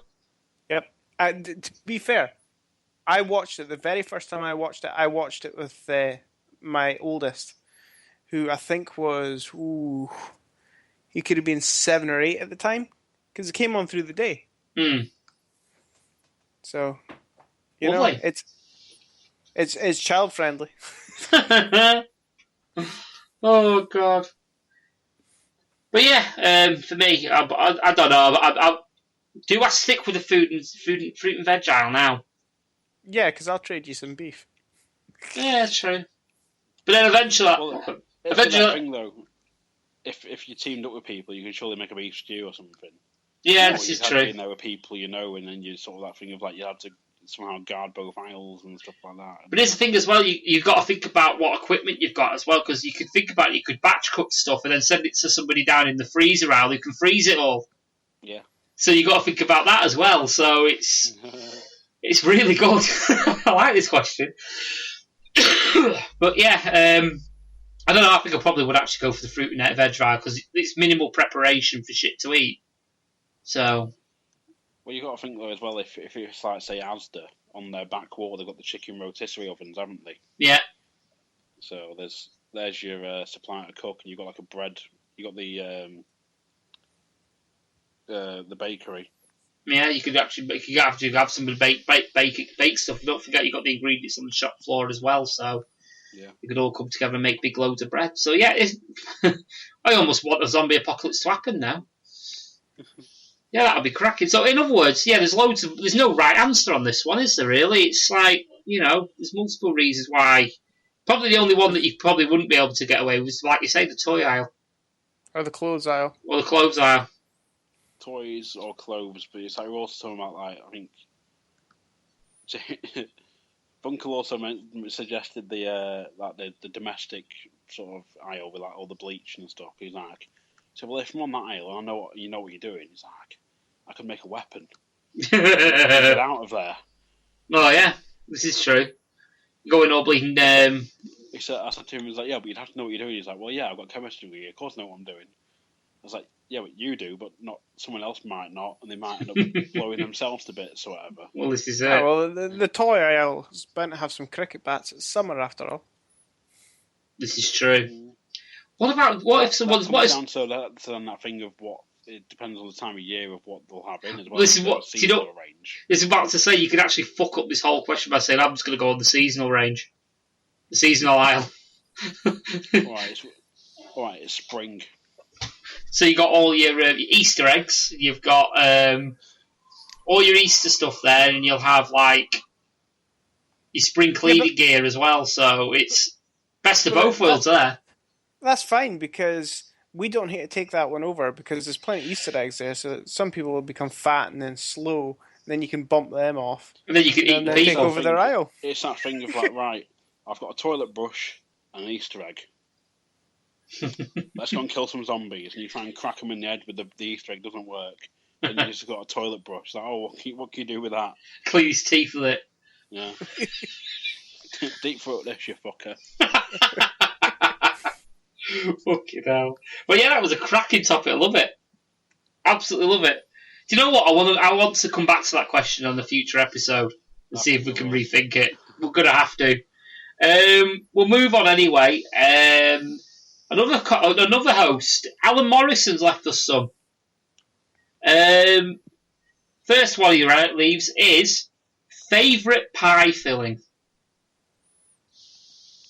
Is this just general pie, or is it like a sweet and savoury? He didn't specify. Sweet and savoury. He didn't specify, so it could be as long as it's considered a pie. It could be, yeah.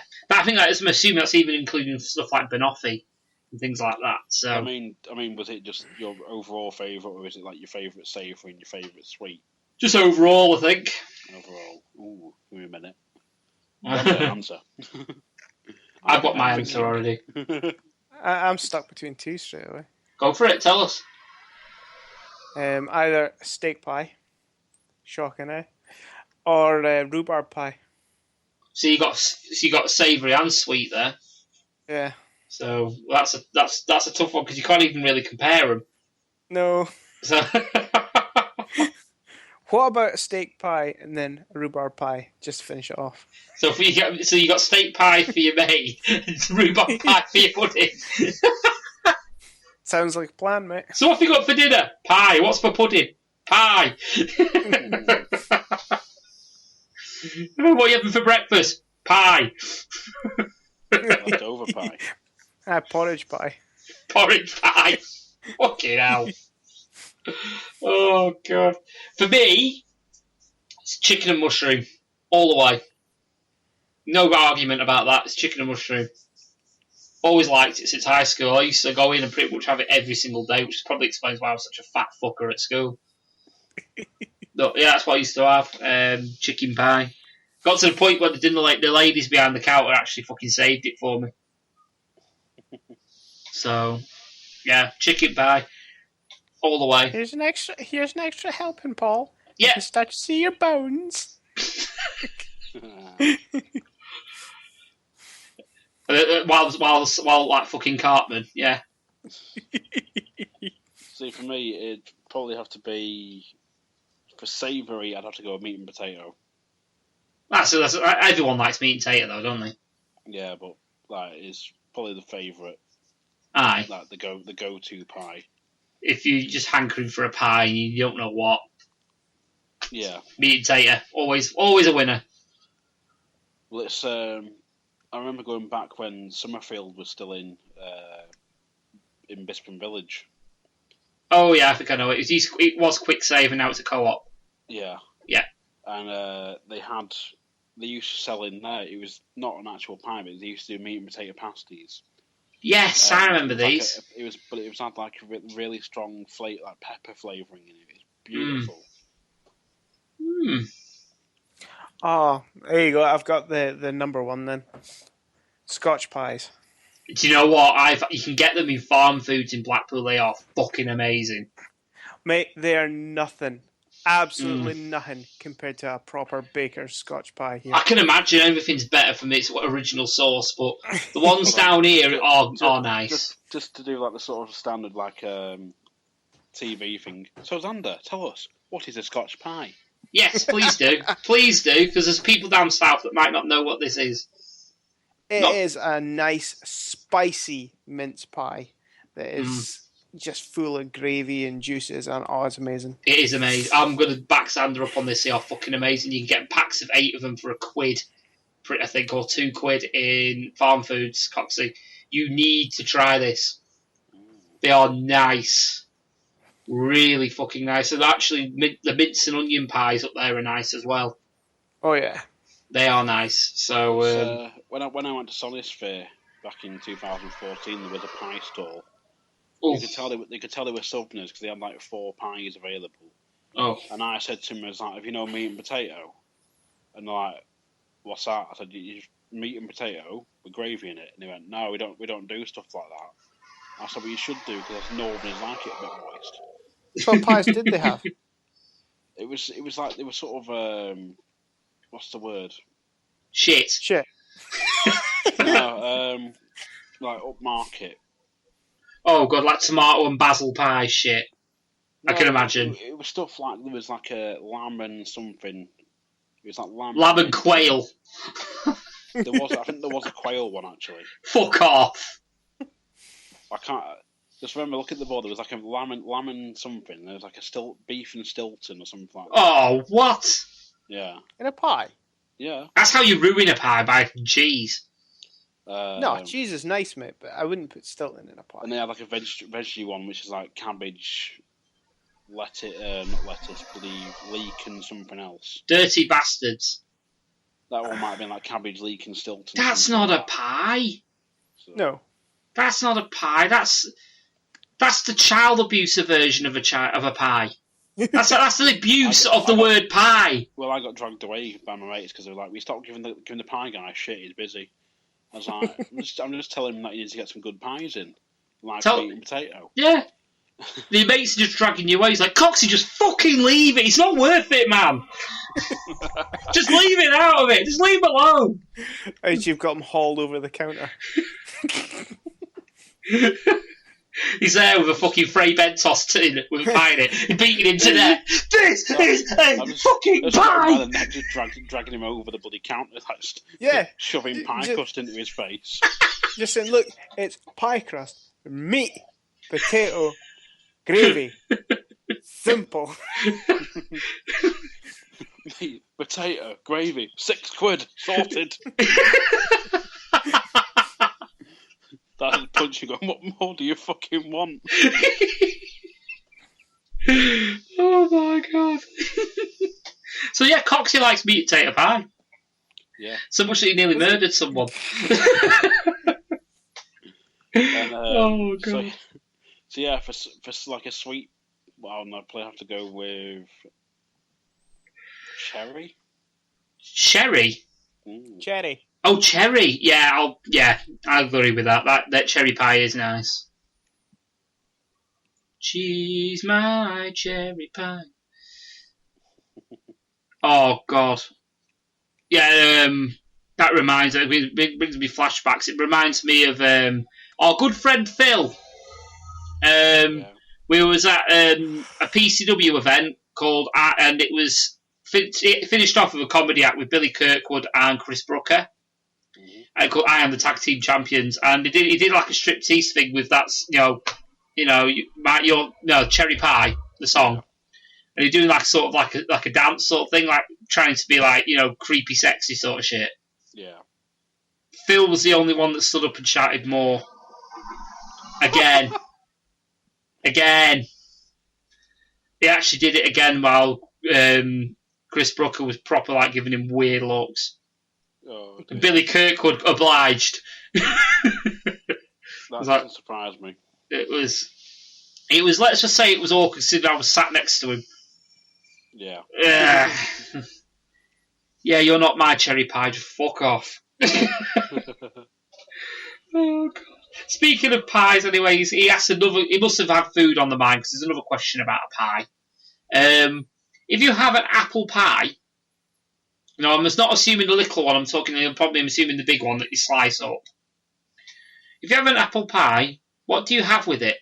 Custard, cream, or ice cream? Well, is it hot or cold? I'm assuming it's hot. Well, considering I have eaten an apple pie tonight whilst I've been recording this, I had it with custard. Fair enough. See, I'm not a fan of... So go on, Sam. I was going to say, I like it with both custard and ice cream, but it's usually custard we have it with. See, I'm not a fan of custard at all. I don't like it that much. Don't know what it is, just don't like it. So, and when I used to live in Longridge, for some reason, when I worked in one of the care homes, they never served apple pie with anything other than cream. So I have had it with cream, and it is okay. But if I have to choose, it's ice cream every single time. Every single time. Main reason being, I don't like custard. That's the only reason. It's not a preference. Well, it's not even a preference. It's just I just don't like custard.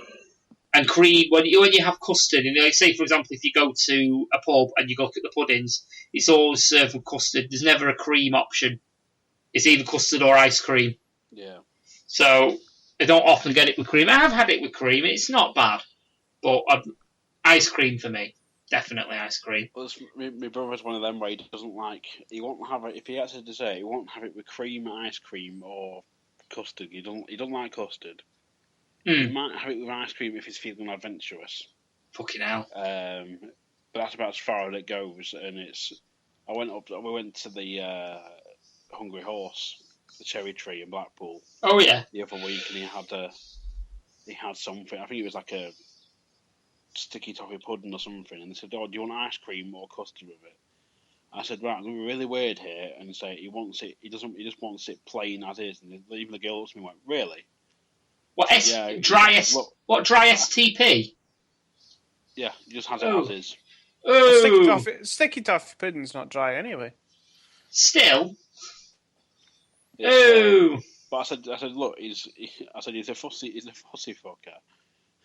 And I said, he won't. It'd just be a waste putting it on the plate for him. Might as well give him it plain as is, and he's happy with it. Just serve it on the microwave dish. Have nothing. Shoulders and just went, okay. Well, as long as he's happy, that's the main thing, though, isn't it? He knows what he likes. That's the main thing. Yeah. Yeah, I'll prefer things plain. So, like if it's a crumble, I'll want it plain. Yeah, fair enough. I'm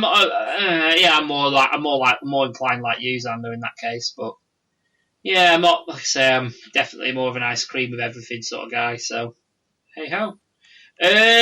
We'll move on. Alan Rideout has asked us.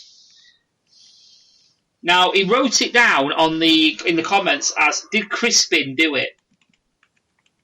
What? Ooh. To those who don't know, did Chris Benoit do it? I say murder his wife and children. Well, he was found guilty of it, wasn't he? No, you can't be found guilty for something if you're already dead. I suppose he committed suicide, aye. Yeah. Did he? Conspiracies. See, this is where we turn into a small true crime podcast now, Coxy. Yeah, he did do it. That's the true crime bit over with. Yeah, he felt guilty enough to kill himself afterwards. There you go. That shows you don't kill. Yeah.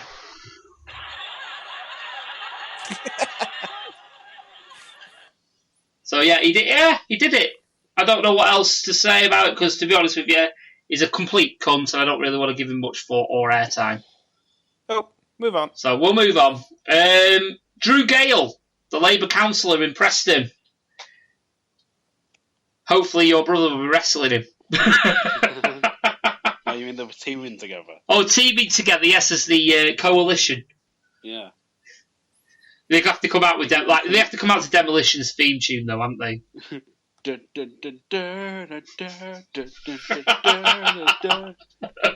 Here comes the Labour. Here comes the Tory. The coalition. The tag team finishes the hung parliament. I love it. Yeah, you can just hear that. You can hear the commentators going mad, going, "They're gonna do it! No, they can't! It's the coalition, the hung parliament." And they're just like they have stallion settlers going, "Hung, drawn, quartered." Yeah, man. He calls the plancher a Des O'Connor's lampshade. Throwing baggage everywhere, fucking livid.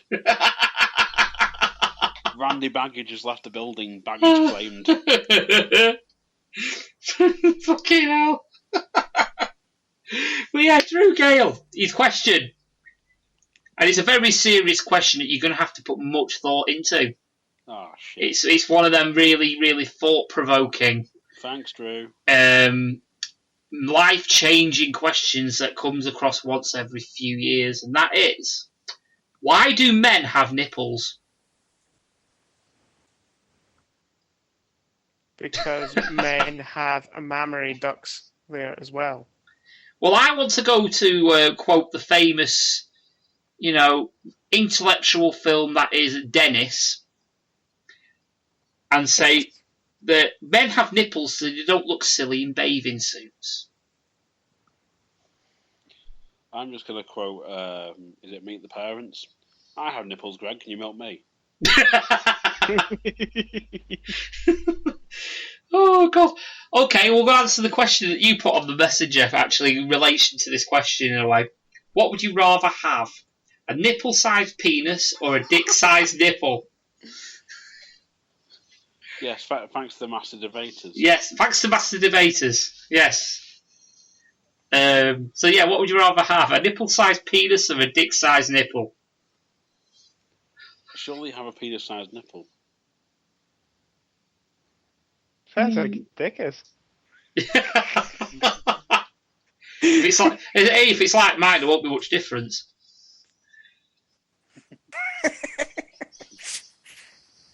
So it makes no difference to you. It's when I'm going in for my op, it certainly fucking will. It'll probably shrink. I'll not be funny. It'll probably shrink that small. It'll probably go inside me. They'll mistake me as a fucking vagina.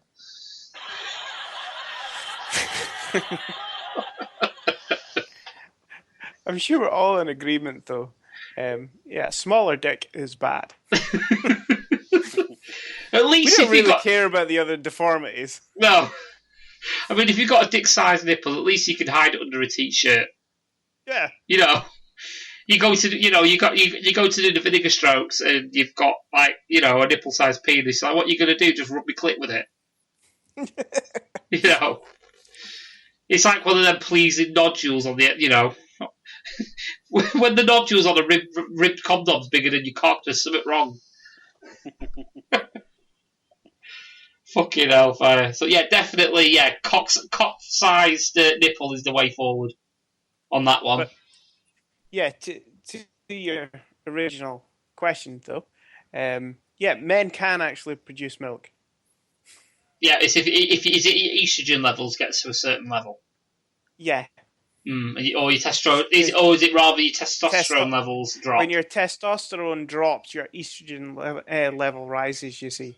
Or your percentage rises and it screws your balance. Yeah, because we don't produce estrogen naturally, do we? So no, it'll be the levels change and you grow boobs and eventually, So men also can get breast cancer as well. Oh yeah, we can get breast cancer. So, but it's not as often. But hey ho. So yeah, why do we have nipples? We just do. There actually is a scientific reason why. Is because when we're in the womb, we all form at a certain rate, and at a certain point in your development is when your sex is determined. But up until that point, you develop the same, and that includes, the development of nipples. So that's why you do have nipples, because you already developed before your sex is determined in the womb. So that's actually the scientific version, but that's not as entertaining as saying we just don't look after bathing suits. There was that.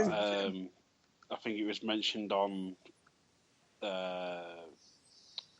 QI at some point as well, where I think Stephen Fry sort of comes up, like, he says some random fact. He's like, yeah, the first part that develops is the anus. So he's like, at some point, everyone started off as an arsehole.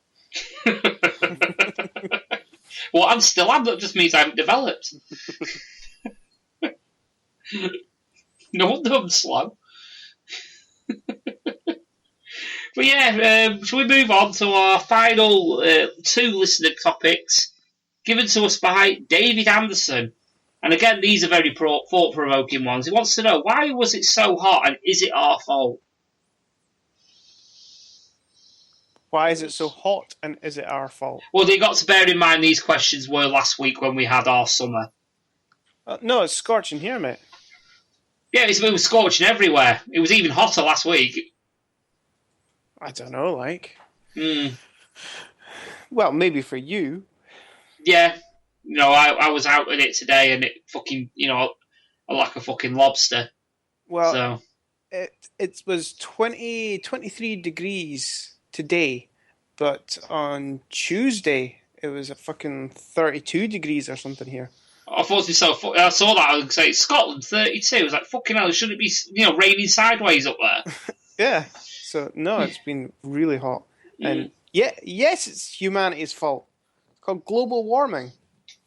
Yeah, which apparently Donald Trump thinks, you know, is okay and it doesn't exist. And Arnold Schwarzenegger's fucking put up a rant about that. You hate to watch it. I fucking love Arnold Schwarzenegger. Of course, I'll watch that. So do I. And his rant is just awesome.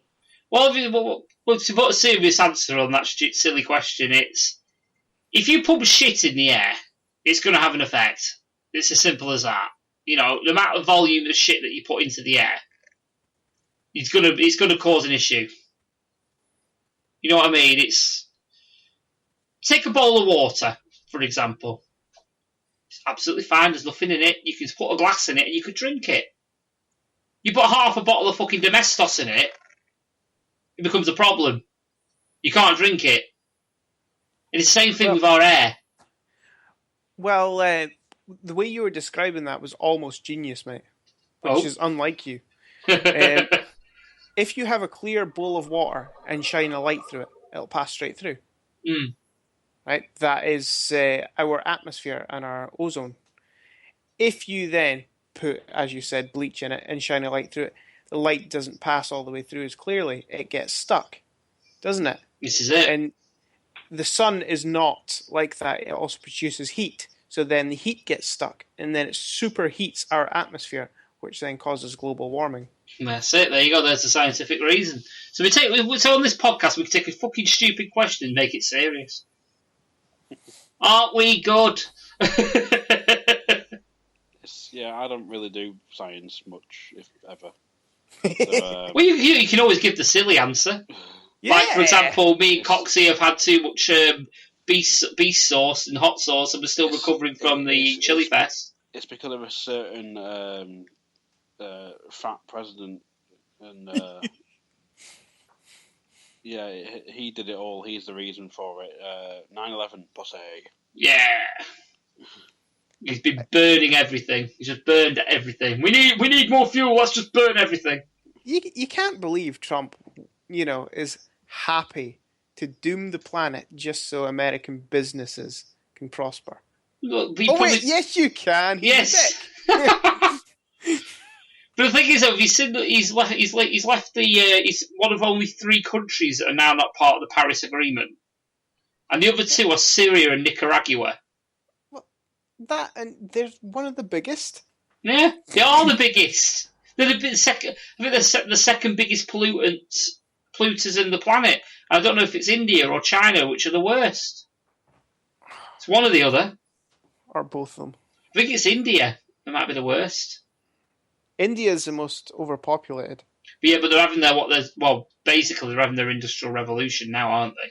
So they're just pumping all sorts of shit into the atmosphere without any consequence. But they've signed up to this Paris Agreement deal. Obviously, they're trying to cut down on that. But it's unbelievable. Like I say, a country that pumps out as much shit as America does, and he just thinks it's okay just to go, just fucking burn everything. We need power. Well, as the Schwarzenegger says, there's too many polluted portions of the States, that are just essentially unlivable because it's too polluted. Yeah. And he thinks it's okay. He's a cunt. There you go. Trump. Because if you're gonna take a quote from this podcast, Donald Trump, aka the cunt. There you go. We'll move on. And your last question he wants to know is, what is Alexa Bliss's phone number? Why don't you ask her and see how quick you get blocked on Twitter? Well, who is she? She is a female wrestler, currently on the Raw brand of the roster, and has quite possibly the most amazing ass in wrestling history.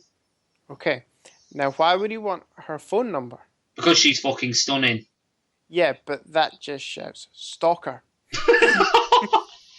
No, there was a brief video because she's a heel, Xander, and there was a video of one of the fans, one of the shows recently did where he was on the side, like by the entrance ramp, and shouted something out like, "Alexa, you're hot as fuck," and to which her response was, "Shut up."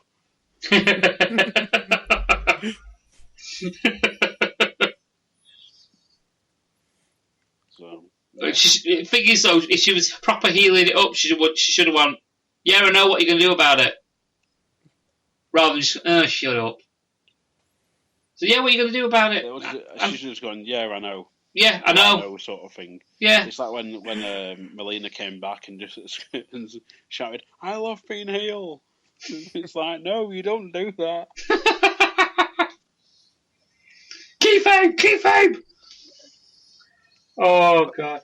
So, yeah, David, short of being a stalker and waiting inside a hotel room, you're not going to get a phone number, mate. Or just breathing down the phone whenever you do get... Yeah, don't do that. Or the sound effects out of The Grudge. The missus picked up Rings today. Nice. You're gonna have nightmares. No, mate, I don't get scared of movies. You're scared of me. Yeah, for different reasons. You run around with your trousers off saying, "Wiggly, wiggly, wiggly." How's that the case, though? Probably, I should have said nipple-sized penis. Shouldn't that have been fine? I could have run around then. It'd been fine. I would just look like a Barbie doll.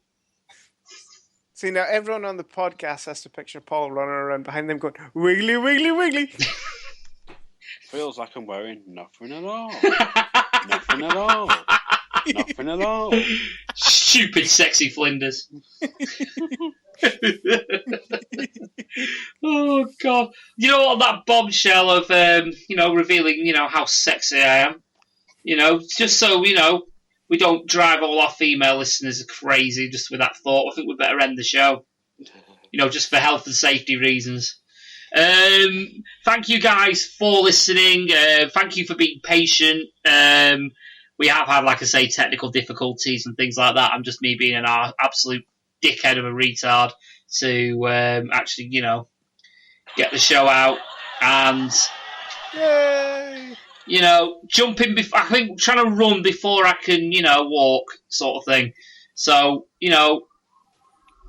we're getting there, the setup. We are going to start doing live shows because I have upgraded the package on the podcast, so we can now do 3-hour live shows. So when they got the setup going up and running, hopefully in the next month, we will be doing live shows from the podding shed. So looking forward to that. While we're talking about podcasts, Coxy, why don't you go and plug away? Follow the Lost Art of Podcasting give us a like on Facebook, follow us on Twitter at Lost Art Podcast, Instagram, just search it, and of course find us on iTunes, Stitcher, and all of our good podcast places. Absolutely. Our plugs will be halfway through the show, so if you've fucked off halfway through the show, waiting, I was on the adverts, go back and listen to them, because that's where our plugs are. So, but yeah, I'm only joking. You find us on Facebook, on Twitter, at UKRAD Podcast. You can find us on Stitcher, iTunes, Spreaker, YouTube, and any other good podcast catchers that are out there. Don't forget to follow our friends. Plugs are in the adverts, such as Casa Mirth Podcast, These People Podcast, Lost Art of Wrestling and Lost Art of Podcasting. So Darren, when he starts his own podcast. we wait with bated breath. Yes, we wait. It'll happen. If you need something to keep the burglars away, just play that on loop. You'll be fine. Yes. Thank you guys for listening. It's been a pleasure, as always, guys. Thank you very much. Yerp. No.